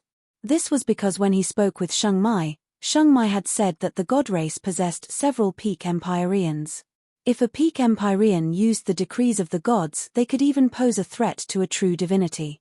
The reason Lin Ming came here was to see the leader of the god race and discuss ways to resist the saints. However, Lin Ming's status was too low. As a mere middle Holy Lord realm martial artist, it was naturally impossible for him to see the leader of the god race. In truth, for him to be granted an audience with the Great Elder was proof that the god race paid some attention to him. My name is Lin Ming. Lin Ming decisively stated his name without concealing anything. It was highly likely that the god race didn't know of his name because the divine realm and primeval universe were completely isolated from each other. And indeed, there was no response from the Great Elder. The Great Elder asked, "You have a keepsake of the royal family bloodline?" "Yes." Lin Ming stretched out his right hand. A necklace dangled on his index finger. Lin Ming discovered that the moment he took out this necklace, the eyes of the god race elders brightened. They filled with excitement and fervor. In particular, the World King Realm god race youth present. As he looked at this necklace, hope flickered in his eyes. Lin Ming's thoughts stirred. It seemed that this necklace was more than just a keepsake, it definitely had other uses. After all, if Heavenly Empress Shenqing wore this necklace in the past, how could it be some common object? This necklace is originally a keepsake of my god race. Now that you have brought the necklace here, you should return it to my people. Bring it. As the Great Elder spoke, he stood up. Lin Ming frowned. He held the necklace tightly.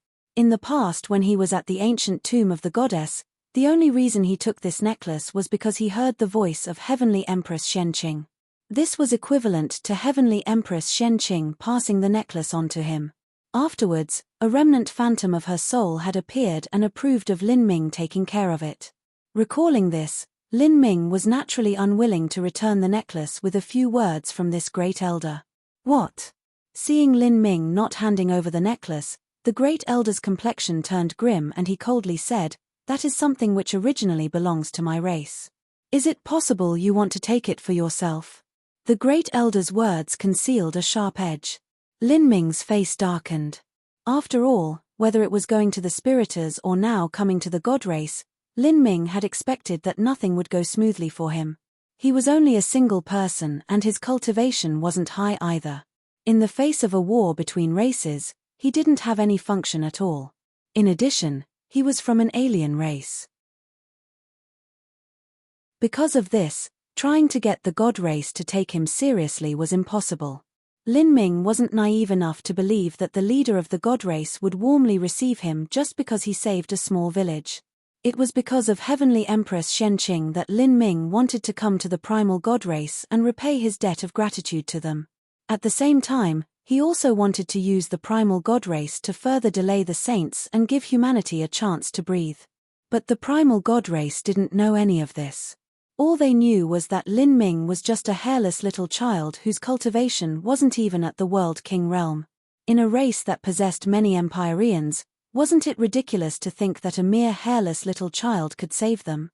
Still, even though Lin Ming knew he couldn't obtain the approval of the god race, he didn't expect them to demand the goddess's necklace as soon as he arrived. It was obvious that once they took the necklace they wouldn't return it. It seemed that he had far underestimated the value of this necklace. "I didn't say that I wouldn't return the necklace, it's just, the reason I came to the god race is to see your leader. His Majesty the God Sovereign is currently in seclusion. You cannot see him, but I can stand in his place. Is this about forming an alliance between the humans and our god race? You only need to speak to me about this. First, return the keepsake of my people." The Great Elder directly interrupted Lin Ming. Although his tone was calm, his expression clearly stated he had little patience remaining.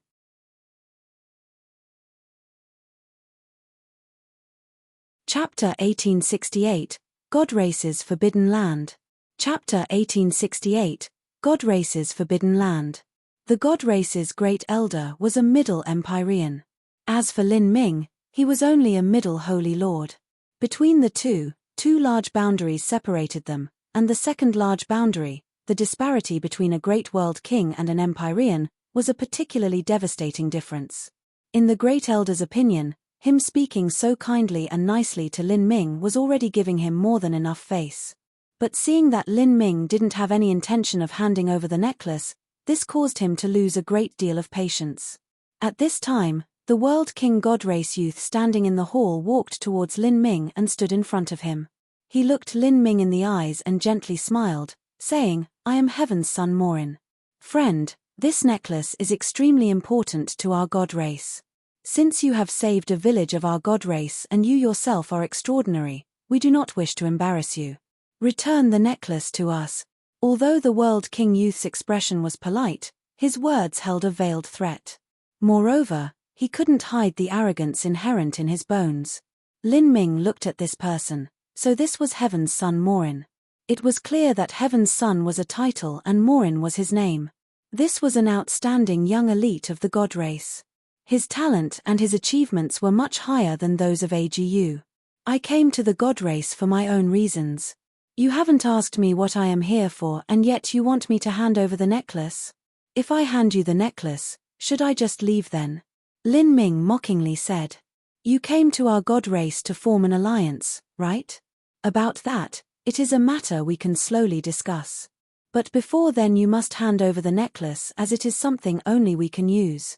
I hope that you don't try to make us do things the hard way here." Heaven's son Morin spoke in a threatening voice thick with anger. Lin Ming sneered in his heart. "Form an alliance? My human race is in the divine realm and you are in the primeval universe. Just meeting once requires one to pass through numerous universes, so what's the point in forming an alliance? That is nothing but a nominal statement I made. The reason I came to the God Race is not to form an alliance. As for this necklace, the reason I have it is because I received it through the behest of Heavenly Empress Shenqing. You all, could it be you wish to steal it?" Lin Ming's voice rang out full of energy. Upon mentioning the name of Heavenly Empress Shenqing, the necklace in Lin Ming's hand emitted a dim blue light. The faint aura of endless time exuded from this necklace, making the heart race. And this aura quietly swirled around Lin Ming, as if taking Lin Ming as its master. This caused the God Race martial artists present to change their complexions. This necklace had followed Lin Ming this far, and with the bidding of Heavenly Empress Shenqing, there was the momentum of it recognizing him. Seeing this scene and also remembering Heavenly Empress Shenqing, the elders present felt their hearts skip a beat. For a time, the entire hall fell silent. Everyone glanced at each other, not speaking. Heavenly Empress Xuanqing's death had been an enormous attack to the God Race. This was because she originally had tremendous hopes of becoming a true divinity, and what the God Race lacked now was a true divinity. If Heavenly Empress Shenqing had been able to become a true divinity, then the saints would have rethought their decision to attack the God Race, because the God Race also possessed the decrees of the gods. Even if you received the behest of the Heavenly Empress, that cannot solve everything. This necklace belongs to the God Race and you cannot use it, and taking it away is also useless to you. In the past, the Heavenly Empress was unable to return the necklace to the God Race, thus she charged you with handling the necklace. Now that it has returned, it isn't something you can possess. The truth is that this necklace concerns the war between us and the saints, therefore, I hope you understand our situation. Even if we must force you to turn your back on the orders of the Heavenly Empress, we still must take it back. Another elder said. His cultivation was at the lower Empyrean realm. Once one reached the Empyrean realm, jumping ranks to fight became far more difficult. This was true even for the God Race. While the God Race could overcome a small boundary to fight world kings as a holy lord, when one became an Empyrean, it was impossible to jump ranks to fight unless one was a shocking talent. Otherwise, the strength of Empyreans between most races was the same. A lower Empyrean was a lower Empyrean, they simply couldn't overcome the gap to fight those higher in cultivation. Lin Ming looked at the elder who spoke, a bit surprised by his words. He asked, Then can you tell me what use this necklace has? The elder turned and looked at the great elder, clearly asking for his opinion. Seeing the great elder nod, the elder slowly said, "This necklace is in itself a true divinity-level spirit treasure, and its core is a heavenly god stone that is mounted in the center. Unfortunately, this necklace was damaged once, causing the heavenly god stone to break out from the necklace. You only have the necklace and not the heavenly god stone, thus it has no current uses. And that stone is not in the possession of my people." These words startled Lin Ming. He looked at the necklace in his hands. At the end of the necklace there hung a palm-sized metal square that was an inch thick. The metal square had a hole in the center. When Lin Ming obtained it from the ancient tomb, he originally thought there might have been something mounted there, and now it seemed his guess was correct all along. The great elder said, "If one can place the heavenly god stone into the necklace and repair it, then the necklace can be restored. Its name is the Chain of Calamity, and in terms of might alone, it isn't considered anything at all amongst true divinity spirit treasure. While it cannot directly change the result of a war between two races, the true value of the Chain of Calamity is that it is the key to open the forbidden land of my people." "Forbidden land?" Lin Ming asked, stunned. "What forbidden land?"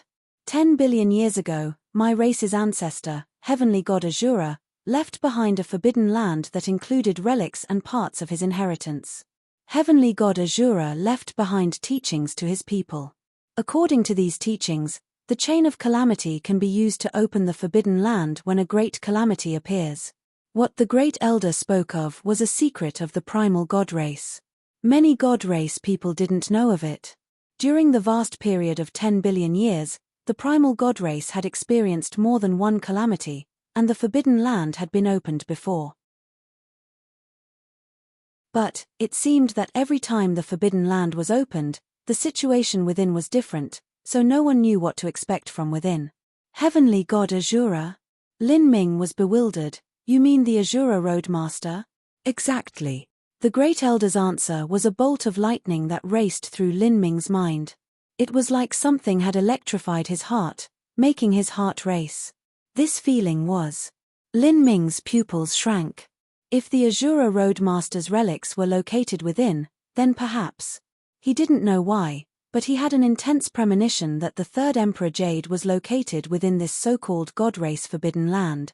The Azura Roadmaster had left behind 3 Emperor Jades, each representing one of essence, energy, and divine. Once one gathered them all together, then they could open the last level of the Azura Road's final trial. But obtaining these 3 Emperor Jades all depended on one's destiny. At the entrance to the 7th level, the Azura Roadmaster had left behind these words. 33 heavens, Azura inheritance, passed down to the unrivaled genius, passed down to the one with great destiny, passed down to the fated one. The word of fate, to be predestined or not, if you are fated then even through the endless universes you will still find my inheritance, but if you are not fated then even if your talent is unrivaled you shall never enter the gate. I left behind 3 Emperor Jades of essence, energy, and divine. The Emperor Jades have spiritual powers, and if you are fated then they shall fall into your hands. If you lack fate then no matter how much hardship you undergo to find them you shall never succeed. Bring the 3 Emperor Jades to this land and open wide the gates to the 7th level. Since the Emperor Jade of Fate was termed Fate, then in order to obtain it, everything depended on one's fate. The Emperor Jades contained profound and strange rules. If one was fated, then even if they didn't seek out the Emperor Jades they would still be able to inexplicably gather them all. Now, the reason Lin Ming had this strange premonition was because of the effect of this so-called fate. It was even possible that the Azura Roadmaster had already pierced through the secrets of heaven, and had used this to calculate his own destiny as well as the destiny of his successor. These 3 Emperor Jades might have been arranged in advance by the Azura Roadmaster, everything falling within his plans. The 3rd Emperor Jade, is it really in the god race forbidden land? Lin Ming's heart wildly raced. He gripped his fists, finding it hard to compose himself. No matter what, he had to go to this forbidden land. If he could collect the entire Azura Sutra, then his strength would rise by astronomical leaps. Now, return the necklace to my people. The great elder looked at Lin Ming and thrust out a hand. He had said everything he could say, and even explained some of the secrets of the god race. This was naturally because Lin Ming came to their god race with good intentions and had even saved one of their villages. Currently, he was already showing a tremendous level of tolerance towards Lin Ming. If Lin Ming couldn't appreciate this, then he wouldn't hesitate to attack. Lin Ming looked at the Great Elder and tightly grasped the necklace in his hands. He slowly and calmly said, "I can return it to you, but I have a condition. I wish to enter the Forbidden Land."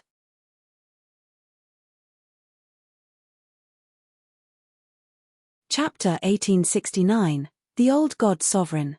Chapter 1869, The Old God Sovereign. What? You want to enter my people's forbidden land? Hearing Lin Ming's statement, the Great Elder's complexion darkened. Since it was called a forbidden land, it was naturally of vital importance to the god race. How could they allow a human to enter as they pleased? Moreover, entering the forbidden land this time wasn't for youths to temper themselves, but involved the life or death of their race. A limited number of people can enter the forbidden land. Since it concerns the life or death of my race, those that can enter are essentially Empyrean-level characters of my people, the powerhouses of the older generation. They enter in order to seek a turning point to bring back our race from the edge of destruction, and it is not for youths to grow and gain experience. There may even be Empyreans of the celestial race joining, so there is no spot for you.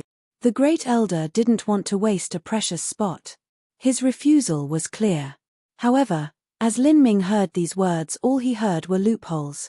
So you are saying that those who can enter the Forbidden Land are essentially Empyrean-level characters of your race? Lin Ming emphasized the word essentially. He looked at Heaven's Son Morin and said, "Since you say essentially, that must mean there are exceptions. Will Heaven's Son Morin be entering also?" Lin Ming's words were needles that drew blood. Heaven's Son Morin was part of the younger generation, so what use could he play in the Great Calamity? It was clear that he was entering to gain experience. Lin Ming's words caused Heaven's Son Morin to scowl.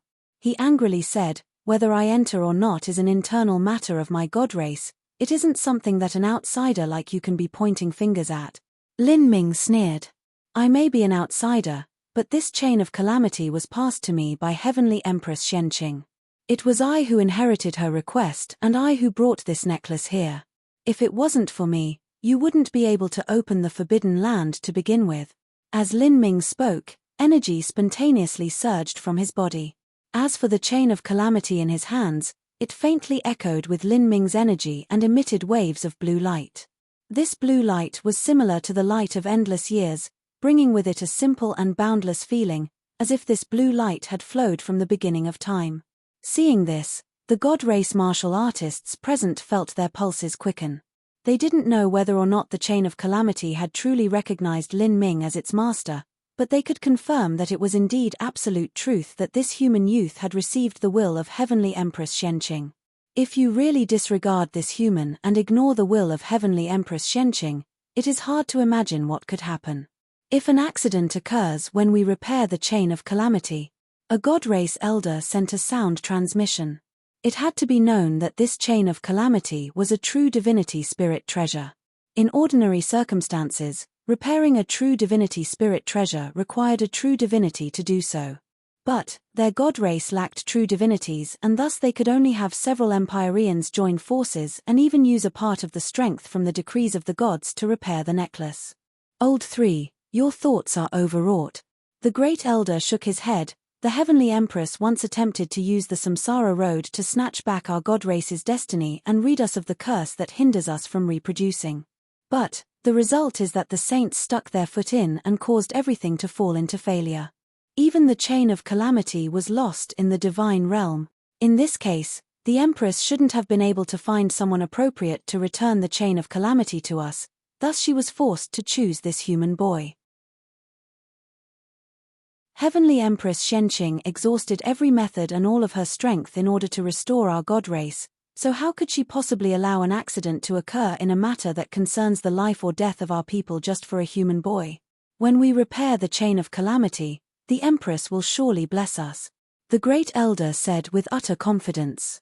Everyone also felt this was reasonable. But the third elder frowned. Your words may not be wrong, But the Empress was kind, and this human has shown graciousness to our god race. It is unreasonable for us to directly refuse him like this. But a spot is too precious, and after deducting the spots that we must give the Celestials, we just don't have any left over. How about we establish a qualifying test so that he can give up on his own? Test. The Great Elder's fingers rapped against the armrest. He shook his head. Don't underestimate this human youth. He is an outstanding individual, and perhaps he might not be much worse than Morin. As the Great Elder spoke, the god race elders present were astounded. Some people felt incredulous, and even Heaven's son Morin slightly frowned. Heaven's son Morin acknowledged that Lin Ming was an outstanding young elite, but he wasn't convinced that the difference between them wasn't too far. Lin Ming was a genius, but he was only at the middle Holy Lord realm. As for Morin, he was a world king. The difference in age and cultivation would both appear in a qualifications test. Great Elder. Heaven's son Morin spoke with a sound transmission, but the Great Elder interrupted him. I know you aren't convinced of this, but we will not discuss this matter for now. First, let us consider a test. Old Three's words have reminded me of something. There is one test that I believe he cannot pass, because he is not of the god race. As the Great Elder spoke to hear, he smiled. The other people immediately understood just what the Great Elder was plotting. Lin Ming's talent and potential were formidable, but in the end he couldn't change his race. If a test concerned the god race bloodline, then Lin Ming would have to admit defeat. Lin Ming, if you want a spot, it is possible. However, you must pass the assessment of my people. The contents of the assessment are impartial, and if you cannot pass, then I am sorry for that. The Great Elder leisurely said, already crossing out Lin Ming in his heart. Lin Ming frowned. He had no idea just what they were saying with sound transmissions just now. As Lin Ming was thinking of what to say, the atmosphere in the entire grand hall suddenly changed. A vast but gentle sea-like power slowly swelled forth. The pressure released by the Empyreans and the other elders was completely washed away by this strength. Millimeter? Lin Ming was shocked. This was a terrifying strength. He turned his head to see an old god race man slowly walking towards him, holding onto a walking stick made of withered wood. This elderly man had long silver hair that shimmered with a brilliant luster. In contrast to that, his face appeared aged and his fires of life were fading away, as if on the precipice of death. Even so, he gave off an incomparably horrifying feeling, as if a universe were contained within him. Your Majesty, God Sovereign. Seeing the old man enter, the other elders all rose up in salute, deeply bowing in respect. As for the stubborn and unruly Heaven's son Morin, he knelt down on a knee, showing even deeper courtesy than the elders. For a time, the only one standing tall and straight was Lin Ming. This old man was the god sovereign of the god race. Lin Ming was amazed. As he looked at this old man, he wasn't able to distinguish his cultivation at all. But according to what Sheng Mai said, the god race shouldn't have any true divinities. In other words, this old man was an extreme Empyrean. But for some reason, the feeling that this old man gave off was even more terrifying than other extreme Empyreans, as if the entirety of the universe had to submit to him. Since you've seen His Majesty the God Emperor, hurry up and kneel, the Great Elder angrily shouted. Lin Ming bowed. This was the respect one owed to seniors and elders, as it should be. Lin Ming's bowing manners were the same as the god race elders. This caused Heaven's son Morin to feel ill at heart. His cultivation was clearly higher than Lin Ming's, and yet Lin Ming was standing while he was kneeling. Just as Heaven's son Morin was about to say something, the god race god sovereign heaved a deep sigh. He looked at Lin Ming, a profound sorrow in his eyes as he asked, You saw Shenqing? Millimeter, Lin Ming nodded. He knew that the god race god sovereign was asking him whether or not he had seen Heavenly Empress Xuanqing's corpse. Heavenly Empress Xuanqing's remains were calm and at peace. She was beautiful and vibrant, as if she had just fallen asleep. Although he already knew Shenqing had died, as the god sovereign heard this news from Lin Ming's lips and that he had even seen her corpse, he felt a stabbing pain in his heart. Come with me, I will lead you to a place. The god race god sovereign looked at Lin Ming and then slowly turned around. Lin Ming was startled. A place? Lin Ming didn't ask where they were going, and only followed close behind the god race god sovereign. He could feel from this old god sovereign's body a deep compassion and empathy, and even a faintly heavy sorrow. This feeling left Lin Ming's heart racing. He had never felt this feeling from anyone before. Lin Ming left the grand hall, leaving the god race elders staring at him with a look of complete loss in their eyes. Where was the old god sovereign planning to take this human? Senior god sovereign, you are Heavenly Empress Xuanqing's. I am her father. The god sovereign calmly said. After this, he no longer spoke. The god race's Heavenly Empress was the same as the Spiritus Soul Empress, both were a title. Without a doubt, if Heavenly Empress Xuanqing still lived, she would be the next god sovereign. But what a pity, she perished far too early. As for the current god race, Lin Ming had only seen young elites like Agu and Heaven's Son Morin. If Heaven's Son Morin was the #1 young elite of the god race, then the god race was in a worrying situation. After all, their numbers were far too small. Even if the god race were extremely talented and everyone was a dragon, without a massive base population it was difficult to give birth to a true peerless character. As Lin Ming thought this, he followed the god sovereign through a series of corridors. The further he walked, the more he felt he was headed deep beneath the temple. The god sovereign's pace was slow. Although he was capable of crossing tens of millions of miles with a single step, transferring through the void as he pleased, in this temple he moved a single step at a time. As his footsteps fell on the dark ground, light muffled echoing sounds filled the air. Lin Ming felt that the deeper he went, the more ancient the surrounding atmosphere became. It seemed that no one had come to this place for a very long time already. The heavy and simple tiles on the ground were like thick history books that recorded the immeasurably long time that this temple had experienced. At this time, the god sovereign came to a stop. We're here. The old god sovereign stood before a thick, ancient bronze gate. Behind this bronze gate, dreadful roars sounded out, filled with mourning and causing one's courage to shake. Soon after, there was a loud rumbling sound of crashing metal, as if an unbelievably terrifying existence was locked in chains. Lin Ming's steps paused. He took a deep breath. As this horrifying roar fell into his ears, he didn't know why, but it summoned an inexplicable sadness in his heart, an emotion he couldn't get over. The old god sovereign pointed to the bronze gate. Go and see for yourself.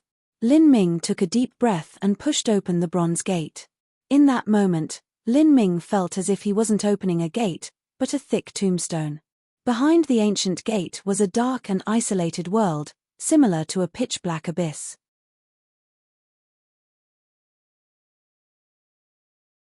Chapter 1870a, of the Heart. Chapter 1870a, of the Heart. A chilling cold gloom rushed outwards. In this dark world, Lin Ming could see ancient bronze coffins. These ancient bronze coffins were shockingly large and wrapped in loud clanking chains. It was unknown just whose corpses lay inside.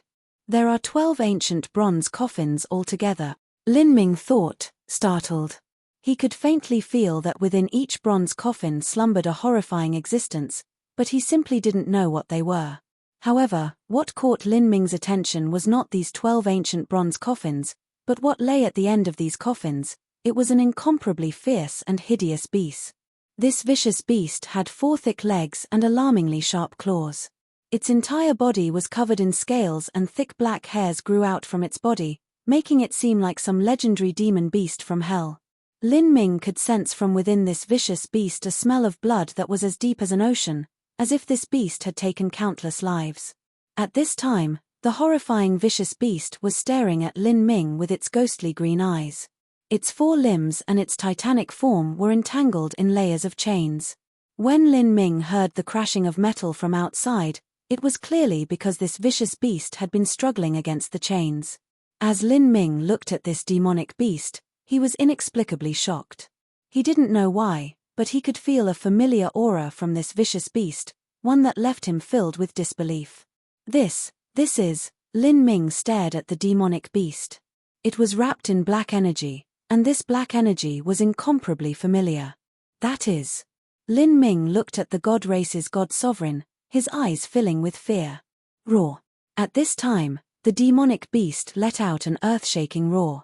The chains shackling its body tightened and emitted loud cracking sounds. A terrifying momentum rushed out like a surging storm. Even its saber-sharp claws that were able to rend the void reached less than 10 feet away from Lin Ming. But Lin Ming remained motionless. He looked at the god race's god sovereign, waiting for his answer.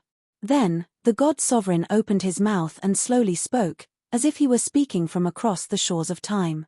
Its name is Yuan Kai. Before he became like this, he once had a title. His title was Empyrean Primordius. The god sovereign's words were like a bolt of lightning that smashed into Lin Ming's ears. For a time, Lin Ming froze solid, unable to summon any words. Empyrean Primordius. This was Empyrean Primordius. Lin Ming looked at the demonic beast. It violently struggled against its chains. Its pupils had lost their clarity and it lacked any intelligence at all. It wildly roared, wanting to break free from the shackles of the chains and tear Lin Ming and the old god sovereign to pieces. How could this be? Lin Ming found this difficult to accept. He had already guessed that Empyrean Primordius hadn't died. Regarding this, the black dragon sovereign living in the eternal demon abyss had been unable to give him an absolute answer. What Lin Ming was sure of though was that the corpse of Empyrean Primordius was not within the eternal demon abyss. But Lin Ming would never have imagined that Empyrean Primordius, who domineeringly wandered the divine realm, nearly becoming a true divinity, would actually turn into such an appearance. Just what had happened? Your Majesty God Sovereign, this is. The God Sovereign shook his head, his withered face wrinkling like a walnut. In the past, Primordius was heavily wounded by the saints and his mortal body was ruined. The saints wished to capture Primordius alive and refine his body, drawing out the essence of the Grand Mist Spirit bead. But Primordius broke free from their siege and fled with his tattered body, finally escaping into the Primeval Realm ruins' dark abyss. Dark abyss. Lin Ming's thoughts stirred. He had no idea what the Primeval Realm ruins were like. It was said that this land contained countless lucky chances and innumerable inheritances, and it was the most important reason the saints were able to prosper and rise to their current lofty heights. The reason the saints wished to exterminate all the remnants of the ancient races was because of these ruins. What sort of place is the Dark Abyss? Lin Ming asked. The old god sovereign said, it is the most dreadful place within the entire Primeval Realm ruins. It is a bottomless abyss of space and time. Within it exists a massive number of abyssals, cruel and horrifying demons of the Dark Abyss. The deeper one goes, the more terrifying these abyssals are. It is said that the abyssals were sealed away by heavenly god Azura and his rival, the master of the Holy Scripture. 10 billion years ago, the abyssals were responsible for the apocalypse that fell upon the ancient races. Whether these rumors are true or false, there is one thing which is certain, and that is that not even true divinities dare tread into the innermost depths of the Dark Abyss. In the past, Empyrean Primordius was forced into the Dark Abyss, but because his mortal body was ruined and he himself was nothing but a lamp without oil, he was unable to survive in that land, let alone take revenge. So in order to live on, he did something that no one had ever done before. What did he do? Lin Ming looked at Empyrean Primordius, his heart racing with fear. He seized the body of an abyssal. As the old god sovereign spoke to her, he let out a long breath. Normally, when a martial artist seized the body of another, they would carefully consider the process again and again. First, a martial artist would make sure that the body they seized was far weaker than themselves, and their talent also had to reach the extremes. At the same time, all sorts of preparations were required in order to ensure that the spirit mark of the target was cleanly wiped away. But even in such a situation, after successfully seizing the body of another, all sorts of residual leftovers would remain. After all, the body wasn't their own to begin with. If body and soul weren't perfectly compatible with each other, then that would cause one's talent to drop and their cultivation to rise at a snail's pace. If the will of the seized target was too strong and there were spirit marks remaining, these spirit marks would invade the soul of the seizer and cause a split personality. For instance, the ancient devil that emerged from the Sea of Miracles hadn't seized Yang Yun's body in the past. Rather, He used Yang Yun as a chess piece and chose Lin Ming as his final target. But in the end, the ancient devil failed to seize Lin Ming's body. As for Empyrean Primordius, what he took over was an abyssal. In terms of soul force, mortal body, or inner energy, they were powerful in all aspects, like incarnations of demons.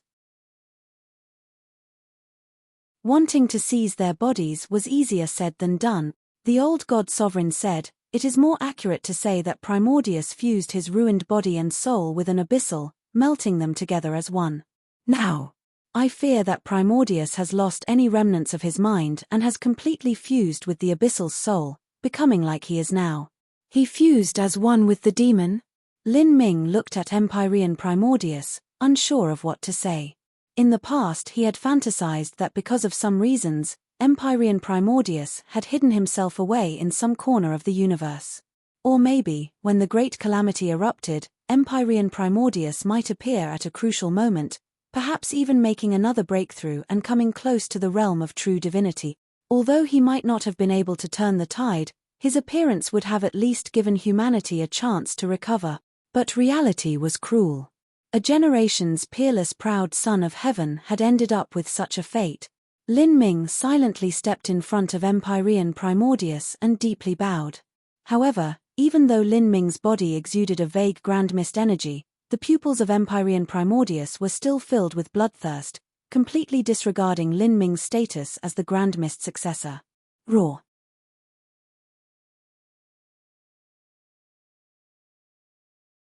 Chapter 1870b, of the Heart. Chapter 1870b, of the Heart. The shackles went taut once more. The fierce and sharp claws were like swords, able to pierce through stars. They tore open space less than half a foot in front of Lin Ming. The tips of the claws almost reached Lin Ming's eyes. Looking at the bloodthirsty eyes of Empyrean Primordius, Lin Ming felt an inexplicable sense of bitterness. Although he had never met Empyrean Primordius before this, Empyrean Primordius was still an important master who had a tremendously important influence on his life. Lin Ming hoped that while Empyrean Primordius was in his most difficult times, he would be able to help him. However, in the end he realized he was just a useless and lonely person. Sheng Mai's refusal, Primordius' fate, all of this left Lin Ming filled with a sense of utter powerlessness. He cannot return to how he was. Although Lin Ming already knew what the answer would be, he still asked this question with unwillingness in his tone. The old god sovereign shook his head. When Primordius took over the abyssal, he was still able to preserve his logical mind and speak words. But afterwards, when his soul completely fused with that of the abyssal, he slowly became how he is now. In order to protect him, I could only shackle him here with the dragon trapping cables. 100,000 years have passed. I fear that he has already forgotten everything of the past. All that remains in his heart is his hatred towards the saints. The saints took everything of his. They crushed his dreams and aspirations, and even killed the woman he loved above all. The woman he loved above all? Lin Ming was startled. Is that Heavenly Empress Shenqing? The old god sovereign nodded. Yes, the two of them once wanted to use the Samsara Road to establish the Grand Mist Samsara Tao, and then develop that into something that could stand on equal ground with the laws of the 33 heavens. And using that as the basis, they wanted to establish their own independent world, copying Heavenly God Azura. Primordius and Shenqing shared a common goal, and they were both peerless elites of their generations, thus they were able to easily match together. They chased after their dreams, eventually falling in love with each other. The old god sovereign's quiet words left Lin Ming dumbfounded. To copy the Azura Roadmaster, establish a separate heavenly Tao and create a world. Just how great a wish was this?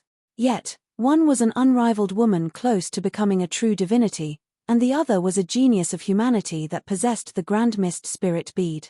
If the two joined hands, there was really a chance they could succeed. Perhaps even. Lin Ming suddenly recalled Sheng Mai. When Sheng Mai asked him to leave with her, was it also for this goal? He and Sheng Mai were similar to Shenqing and Empyrean Primordius. One was an unrivaled woman and the other was a peerless human who controlled one of the 3 divine artifacts of the universe. If Lin Ming went together with Sheng Mai, Perhaps they really could establish their own independent world and become existences similar to the Azura Roadmaster. Unfortunately, he could not. Lin Ming didn't know what feeling percolated in his heart. After a period of silence, his thoughts stirred. In this profoundly chilling land, Lin Ming could see hideously twisted words carved deep into the ground. It seemed that when Empyrean Primordius became a demon but was still able to preserve his mind, he had carved these words with his claws. It was the language of the divine realm. In these years, Lin Ming had already become accustomed to using the languages of the saints and spiriters, and now seeing the language of his home, he felt a certain closeness to it. But the contents of the words carved into the ground were shocking, leaving Lin Ming speechless. Just several words. Even if I become a demon, I will not regret. These words contained a tragedy and sorrow that was difficult to describe. Lin Ming fell silent for a long time. Become a demon. Lin Ming recalled the first time he had stepped into the Road of Emperor and saw the words Empyrean Primordius had left behind. The masterless rivers of stars in the endless cosmos, I shall rewrite the infinite history. In the past, just how daring and high-spirited were these words. But now, there was only sadness. And besides these words, there were also other characters. Moreover, there were many of them. They connected together in rows, also carved by claws. The strokes twisted like worms without any sense of beauty, but the rugged and fierce way in which they were carved left the soul shaking. Kill, kill, kill, kill, kill all enemies. Hate, hate, hate, hate, hate forever. I have become a demon, and I fear death no more. But once I die in this strange land, will my ashes return to my homeland? Time to time clarity returns to me, time to time I am lost in chaos. I know that one day I will devolve into a base beast. On that day, do not kill me, and do not seal me away forever. Wait until the great army of the saints arrives and let my demon body enter the camp of the saints, drinking thirstily of their blood, devouring my fill of their flesh. Let me die heroically in battle. I have made a vow. I will suffer the most bitter and excruciating pains in the world, all for a single chance to slaughter the saints and have them perish. Xianqing, if there truly is life after death, I hope that I will be able to walk beside you again, hand in hand, building our world of samsara, living 100 million years without regret. The writing became increasingly distorted, until finally it was difficult to recognize.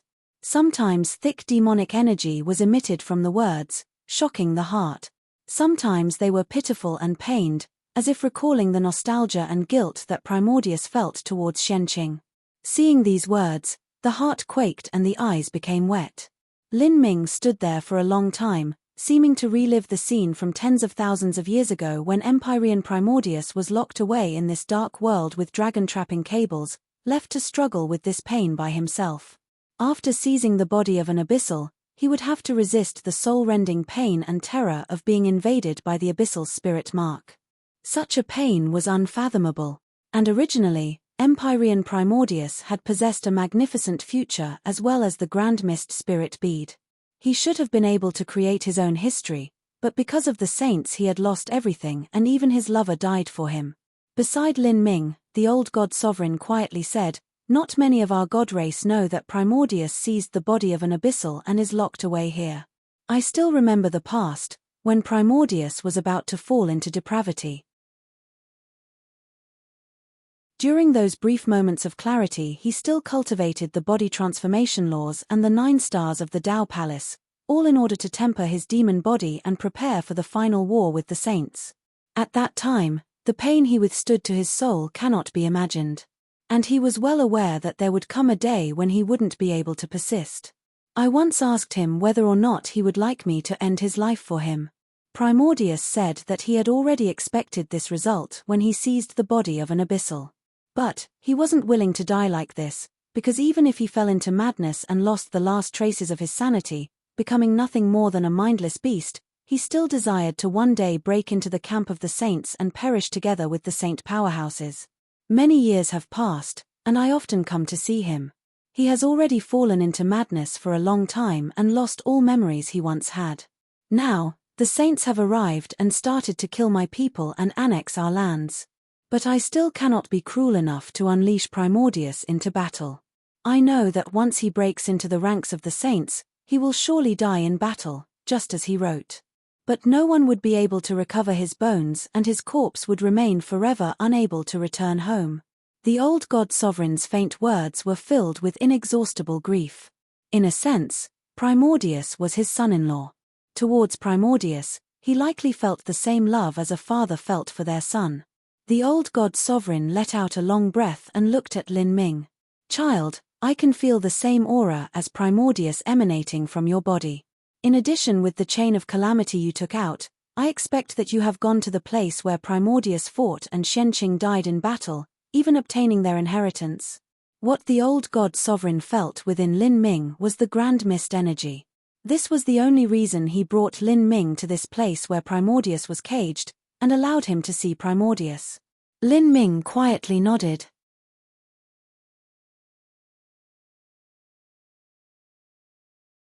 Chapter 1871, Selfless. Chapter 1871, Selfless. Child, pass me the chain of calamity. To repair it will require several months. When the Azura Forbidden Land opens, you will be granted a spot. Treasure it well. As Primordius' descendant, you cannot let his legacy decline. The old god sovereign stretched out his right hand, and his fingers that resembled withered tree branches emitted a phantasmal light. His index finger gently touched Lin Ming's forehead, and then motes of divine light gathered there, bringing with them a warm energy. Lin Ming didn't resist. He could feel the essence, energy, and divine that was gathered within the old god sovereign's body, a power of divinity that also embodied a universal love and compassion.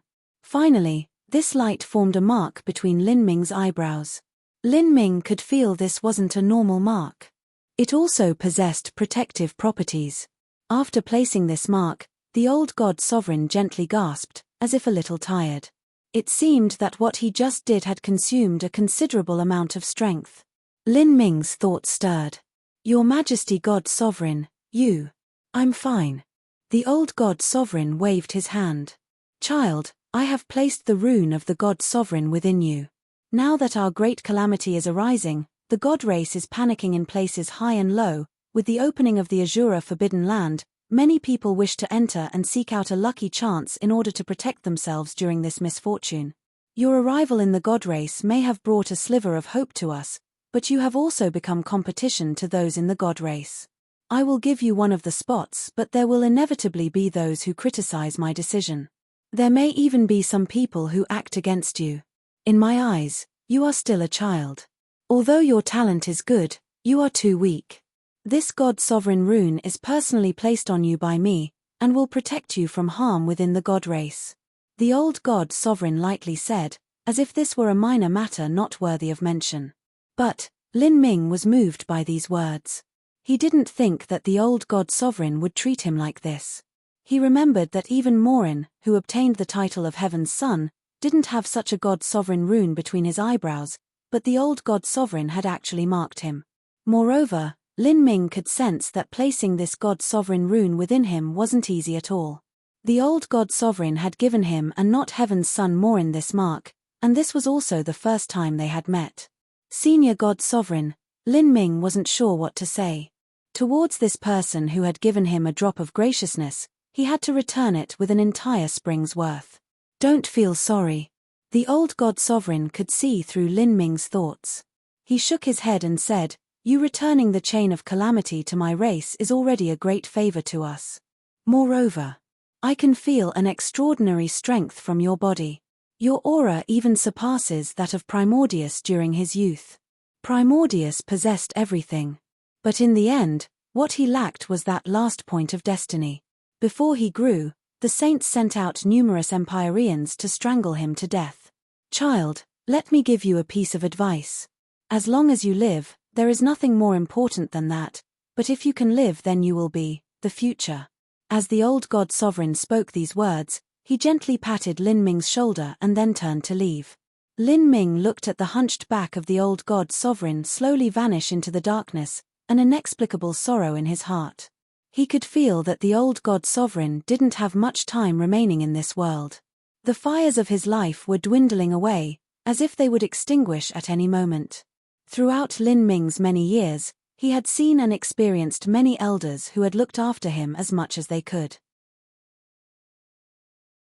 For instance, she who seemed icy cold on the outside, but actually deeply worried about humanity in the depths of her heart, Empyrean Divine Dream. There was also the one who seemed carefree and easygoing, but was stubbornly loyal and kind-hearted, Empyrean Vast Universe. But none of them were like the old God Sovereign, whose heart seemed as broad as the skies and as deep as the earth, seemingly able to tolerate everything. The power of divinity that wrapped around his body was filled with a selfless love. His appearance was old yet kind, and his soul held an immensely profound wisdom and intellect. Such a person was naturally born to be a spiritual leader of his people. Towards Lin Ming, the old God Sovereign didn't ask what race he was or what his background was. It was only because he recognized Lin Ming that he provided all the help he could to Lin Ming. The concern he showed was just like an elder taking care of a junior. This sort of selfless sentiment was rarely seen even amongst the humans. The love of parents could be called selfless, but that was because a child was an extension of their parents' life. To love one's own child was naturally how things should be, but loving the children of others was rare. As the old God Sovereign left, there was only Lin Ming and Empyrean Primordius remaining in this dark space. In the darkness, Empyrean Primordius opened his ghostly green eyes that were bloodshot and filled with a hungering thirst. Lin Ming sat down before Empyrean Primordius. His entire body exuded the misty aura of the Grand Mist laws.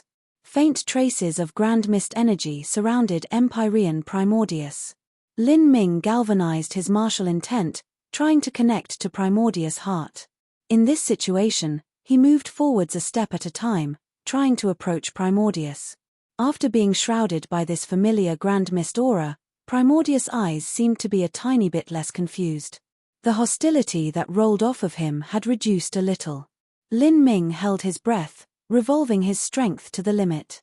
Black protective scales appeared on his body. He knew how terrifying Primordius was. Although Primordius had lost his thinking ability, the body of an abyssal was incomparably powerful. After having its body seized by Primordius, it could be called a union of power and power. 1 step, 2 steps, 3 steps. Lin Ming slowly walked forwards, floating in the void of the darkness. He had already flown within range of the chain's reach. If Empyrean Primordius were to suddenly move, he could attack Lin Ming. Lin Ming's guard was raised to the maximum. He stood a foot away from Empyrean Primordius, facing those terrifying eyes.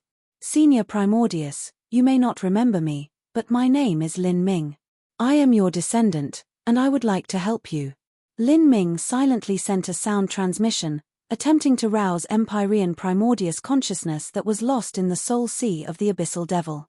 He thrust out a trembling hand that touched the giant forehead of the Abyssal. The Abyssal forehead was icy cold and contained a dreadful killing intent. In that moment, Lin Ming used the magic cube, trying to connect to the spiritual sea of the Abyssal. But the moment that the energy of the magic cube connected to the Abyssal, Empyrean Primordius' muddled eyes suddenly bloomed with a blazing killing intent. In an instant, it was like an ancient demonic beast had awakened within Empyrean Primordius' mind. Lin Ming's heart skipped a beat. Without thinking, he rapidly drew backward. At the same time, he revolved his protective true essence to the limit. A giant stone gate appeared out of thin air in front of Lin Ming. This was the Primordius Gate. Roar! Empyrean Primordius howled and slashed out a massive claw with all his strength. The claw tore open the void and solidly struck the Primordius Gate. Bang! A deep bass sound shook the heavens and earth. Even though Lin Ming had drawn back at full speed, he had still been struck by this terrifying strength. His protective true essence immediately burst apart and his mortal body was forced to directly withstand this strength. He gave a muffled cough as both his arms shattered and most of the scales on his back broke apart, revealing ghastly wound. Puff! Lin Ming spat out a mouthful of blood. He was sent hurtling backwards like a meteor where he heavily smashed into the 12 giant ancient bronze coffins. The ancient bronze coffins seemed to be forged from celestial bodies, completely still. As Lin Ming fell onto them, a resonant metallic strike rang through the air. Lin Ming could feel as his organs were jumbled about and his bones broke. However, the energy Empyrean Primordius attacked him with still rampaged within his body, recklessly destroying him from within. But at this time, the God-Sovereign mark that the old God-Sovereign had left between Lin Ming's eyebrows began to emit a faint misty light. A warm spring-like energy gurgled into his organs, neutralizing the majority of Empyrean Primordius' tyrannical energy. Lin Ming slumped to the ground. He ruefully smiled. Due to that casual attack from Empyrean Primordius just now, he had taken a quick trip to death's door. Luckily for him, he was able to respond in time and was already prepared.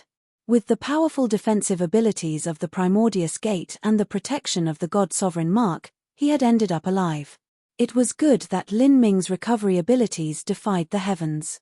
Even so, he wouldn't be able to fully regenerate without 8 to 10 days of rest. He had used the magic cube just now to probe Empyrean Primordius' situation, and learnt more about what happened 100,000 years ago. Because he had to use the magic cube, this was the only reason he personally dared to brave the risks. He didn't want his secrets to be revealed to others. It wasn't that he didn't trust the old God-Sovereign, but the importance of the magic cube was too great. Even for Mu Qianyu and Qin Xingxuan, who he absolutely trusted 120%, he still hadn't told them about this. Concerning the magic cube, the fewer people knew, the better. For an extreme example, if these people were captured by the saints and had their souls searched, the news of the magic cube would be revealed. After paying some prices, Lin Ming had obtained what he wanted. He deeply sighed. In these last 100,000 years, Empyrean Primordius' soul had long since completely fused together with the abyssal. Wanting to separate the two with the magic cube was almost impossible. Moreover, whether it was Empyrean Primordius or abyssal, both had left behind an incomparably formidable soul and will. Although Lin Ming had been able to strip down the spirit marks of souls in the past, those were for those that had died. To do so to living souls, and such powerful ones at that, was sure to produce resistance and a strong backlash. This was an impossible task. Lin Ming sighed again. Then, at this time, he felt something in his heart. At this moment, faint waves of beating life transmitted from his inner world. This beating life was intensely powerful, leaving Lin Ming overjoyed. He struggled to push himself onto his feet and took out a pitch-black egg from his inner world. This was the dragon egg left to him by the black dragon. He placed the black dragon egg outside the range of Empyrean Primordius chains. For a time, all of the surrounding grand mist energy faintly gathered towards it. The runes atop the egg began to shimmer, emitting brilliant lights.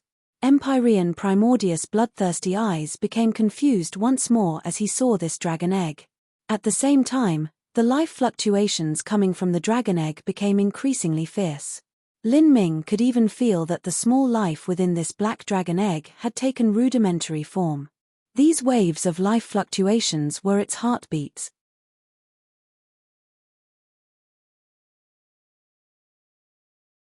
Chapter 1872, Primordius Heart.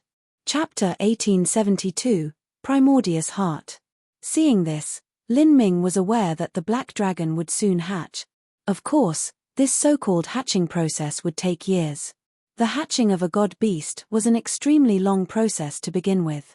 With the black dragon egg following Lin Ming, it had already taken numerous shortcuts to get where it was, thus it only used a short 100 years to grow to such a degree. At this time, Lin Ming stroked the cold and smooth surface of the black dragon egg, not sure what was in his heart.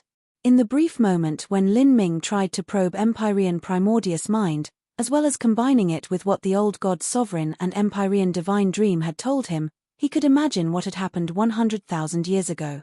With this, he was able to confirm the reason and process of what happened in that great war atop the Sky Spill world 100,000 years ago. Before, Empyrean Divine Dream had said that Empyrean Primordius' homeland was the Sky Spill continent, and he also had an extraordinary link with the Sky Spill planet. Empyrean Primordius cultivated the Grand Mist Heavenly Tao and dual cultivated body and energy. As for Grand Mist energy, It was the source of all matter that eventually evolved into all of existence during the formation of the universe. In the universe, whether they were planets, stars, or other celestial bodies, they were all evolved from grand mist energy. If Empyrean Primordius wished to cultivate the grand mist laws to the peak, he would need to draw support from a celestial body and fuse it to himself. And the Sky Spill continent, as Empyrean Primordius' homeland and in addition to the amazing link between them, was perfectly suited to aiding Empyrean Primordius with the power of a planet. Thus, the Sky Spill planet became the starting point for Empyrean Primordius to form his own world. Empyrean Primordius wanted to establish his own separate heavenly Tao. That was, the Grand Mist Samsara Tao. At the same time, the woman that Empyrean Primordius loved above all, Heavenly Empress Shenqing, also wished to join him in forming a great world that stood independent of the 33 heavens. At that time, she had wished to use the Grand Mist Samsara Tao to reverse the cruel destiny of the primal god race, breaking free of the curse that hindered their ability to procreate and caused their decline. The two of them had enormous ambitions. Everything they wished to do was heaven-defying, but the two of them had incredibly lucky chances that defied logic as well as talent that matched their aspirations and ambitions. They constructed the Road of Emperor in the Sky Spill continent. In truth, this Road of Emperor was an incomplete divine tool, and the foundation for Empyrean Primordius to establish the Grand Mist Samsara Tao. The Road of Emperor was connected to the 12 Skysplit Towers and drew in energy from this. As for the killing rules of the 12 Skysplit Towers, the 12-winged heavenly demon, and so forth, they were all part of the Samsara laws. In the past, when Empyrean Primordius managed the 12 Skysplit Towers, they had run in such a way. Everything was incomparably perfect. If things continued like this, then with enough time Empyrean Primordius might really have been able to succeed. But Empyrean Primordius never imagined that his sworn brother, Empyrean Thunder Punishment, was a spy placed in the divine realm by the saints. News that Empyrean Primordius possessed the Grand Mist Spirit Bead was also passed to the saints through this spy. Because of this, the Good Fortune Saint Sovereign didn't hesitate to sacrifice his essence energy and even cause his boundary to drop in order to forcefully break through the God-lamenting wall and send a number of peak Empyreans and an army of saints to join together with Empyrean Thunder Punishment and bring down Empyrean Primordius. But because the God-lamenting wall had been forcefully pierced through and the Good Fortune Saint Sovereign's boundary had dropped, he seemed to have been afraid that Empyrean Primordius would launch a final counterattack at the point of death and try to bring them both down together. Thus, he didn't personally come. Even so, although the Good Fortune Saint Sovereign had temporarily fallen in cultivation boundary, it would still have been impossible for Empyrean Primordius to threaten him. But because the Spiriters were also greedily eyeing the situation, the Good Fortune Saint Sovereign had to be extremely careful. He didn't want to add wounds upon wounds, thus he remained in the Saint Convocation Heavens to manage the war. This war was incomparably brutal. In order to break through Empyrean Primordius Samsara Heavenly Tao, Empyrean Thunder Punishment brought with him a massive number of masters from the divine realm. With their blood and corpses, he sundered the incomplete Samsara Tao field that Empyrean Primordius had laid down. And following that was a battle between Empyreans that even included the entire Sky Spill planet being pierced through. A permanent curse was left behind on the blood slaughter steps, and as long as a divine sea powerhouse or above entered, they would have sufficient energy to activate the curse and would be killed by the blood slaughter steps. This caused all life on the Holy Demon continent to dread this land. In the final battle between Empyrean Primordius and the Saint Empyreans with Empyrean Thunder Punishment, the result was that both sides had been grievously wounded. Empyrean Thunder Punishment died and the numerous peak Empyreans of the saints also approached death.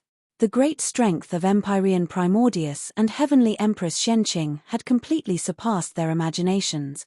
However, when the Saint Empyreans were forced to retreat due to their heavy wounds, it was likely Empyrean Primordius had lost the Grand Mist Spirit Bead at this time.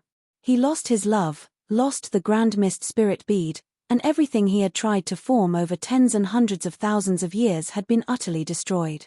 During this time, Empyrean Primordius fell into fathomless despair. He hated to the extreme, He wanted to slaughter his way into the world of the saints and kill the good fortune Saint Sovereign, using the good fortune Saint Sovereign's blood to pay homage to Shenqing. But with his strength, this was far too unrealistic. Moreover, what left him in despair the most was that he wouldn't even have the chance to endure the pain and cultivate, finally being able to take revenge. This was because at the time, the God-lamenting wall had yet to recover. The divine realm and Saint Convocation heaven were still open as before, being able to pass between the two universes. He could even feel that he had been marked by the good fortune Saint Sovereign's divine sense. Although this was only Lin Ming's speculation, he didn't doubt it. It was just like when he had been at the fallen god mountain range, only to be suddenly marked by the great Brahmic god king. If a true divinity possessed this ability, why couldn't the good fortune Saint Sovereign mark Empyrean Primordius? It had to be known that Empyrean Primordius had already possessed the Grand Mist Spirit bead for a long time by then, and his mortal body had been tempered repeatedly, making it an extremely precious treasure, one that was powerful to unimaginable levels. In a way, it was similar to the eternal soul which Lin Ming nearly had. In this situation, could the body-cultivating saints really give up on Empyrean Primordius' mortal body? Moreover, Empyrean Primordius' talent was too heaven-defying. If such a peerless character who possessed such a deep hatred for the saints was left behind, that would eventually lead to tragedy. If he were allowed to freely go, then perhaps in the true great war between saints and humanity, the saints would have a true divinity opponent. Thus, the saints had to choke Empyrean Primordius to death. Empyrean Primordius also knew what was happening, because he could feel the true divinity mark on him. Thus, after quickly leaving behind his inheritance, he made a resolution, that was to sacrifice himself. He was fully aware that after being locked on to by a true divinity, no matter where he went the saints would find him. Even his battle comrade the Black Dragon might die and the inheritances he left behind would be destroyed. If so, then his final hopes would be dashed. In order to preserve his inheritances and protect his Black Dragon friend, Empyrean Primordius had no choice but to break into the space channel that the good fortune Saint Sovereign had opened and rush into the Saint Convocation heaven. This was equal to entering the tiger's den by himself. As for doing this, he had already resolved his determination to die here.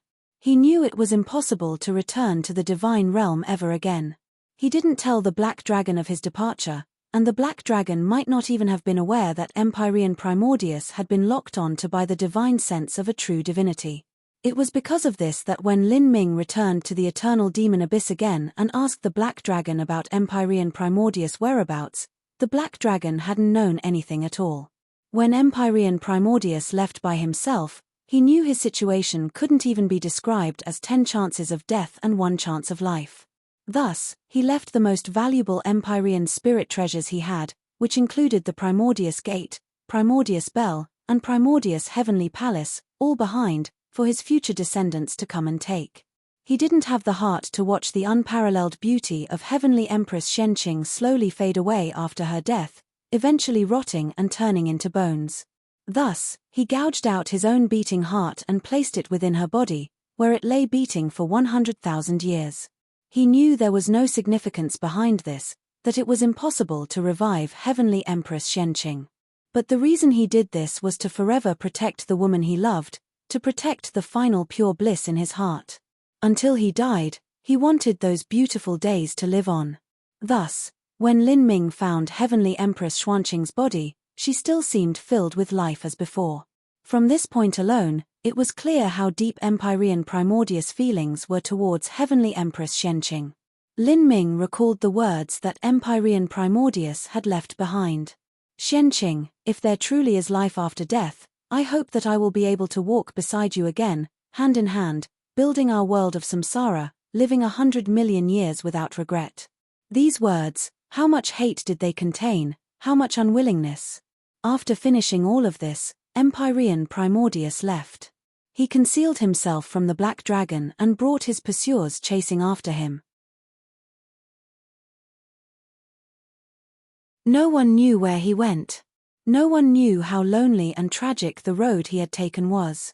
In the Saint Convocation heavens, Empyrean Primordius was naturally hunted down once more. It was even possible that those chasing him down had passed back through the space channel between the divine realm and Saint Convocation Heaven. Under the besiegement and hunting of so many people, Lin Ming found it hard to imagine how Empyrean Primordius had crossed the Saint Convocation Heavens and entered the Primeval Realm ruins. At this time, Primordius no longer had his heart, and hadn't even brought Primordius' heavenly palace, the Primordius Bell, or the Primordius Gate with him. By sheer willpower alone, he slaughtered his way into the Primeval Realm ruins, tumbling down in a shower of blood. Empyrean Primordius had long since chosen the Dark Abyss. Perhaps, before Empyrean Primordius had first started establishing the Grand Mist Samsara Dao, he had gone to the Primeval Realm ruins, just like how Divine Dream had gone to the Soul World. Empyrean Primordius knew that the deepest depths of the Dark Abyss were a place where even true divinities dared not venture. He didn't want his body to be used by the saints, thus he hurtled towards the Dark Abyss. Following that, it was like what the old God Sovereign had described. When Empyrean Primordius fled into the Saint Convocation Heavens, struggled his way into the Dark Abyss and even seized the body of an abyssal, Lin Ming couldn't imagine just how much hardship and how many bitter tribulations he had gone through. Now, he had become a demon. All that was left over in his heart was a thick hatred, one that would last until the ends of time. After straightening out all of these events, Lin Ming could only sigh about where fate led a person. A peerless individual like Empyrean Primordius, who knew favor and gratitude, who had dominated the world, had actually ended up in such a state. How heartbreaking was this? The only thing worth celebrating was that Primordius' inheritance still remained, as well as the Black Dragon, and the protections he discarded also remained intact. This was likely because the saints didn't think that the inheritances of a single Empyrean could change anything. And as the lamenting god wall slowly closed, wanting to return to destroy them would have cost a considerable price. You're tuning in to the Celestial War YouTube channel. Don't forget to subscribe and join us on this journey to catch the most captivating stories.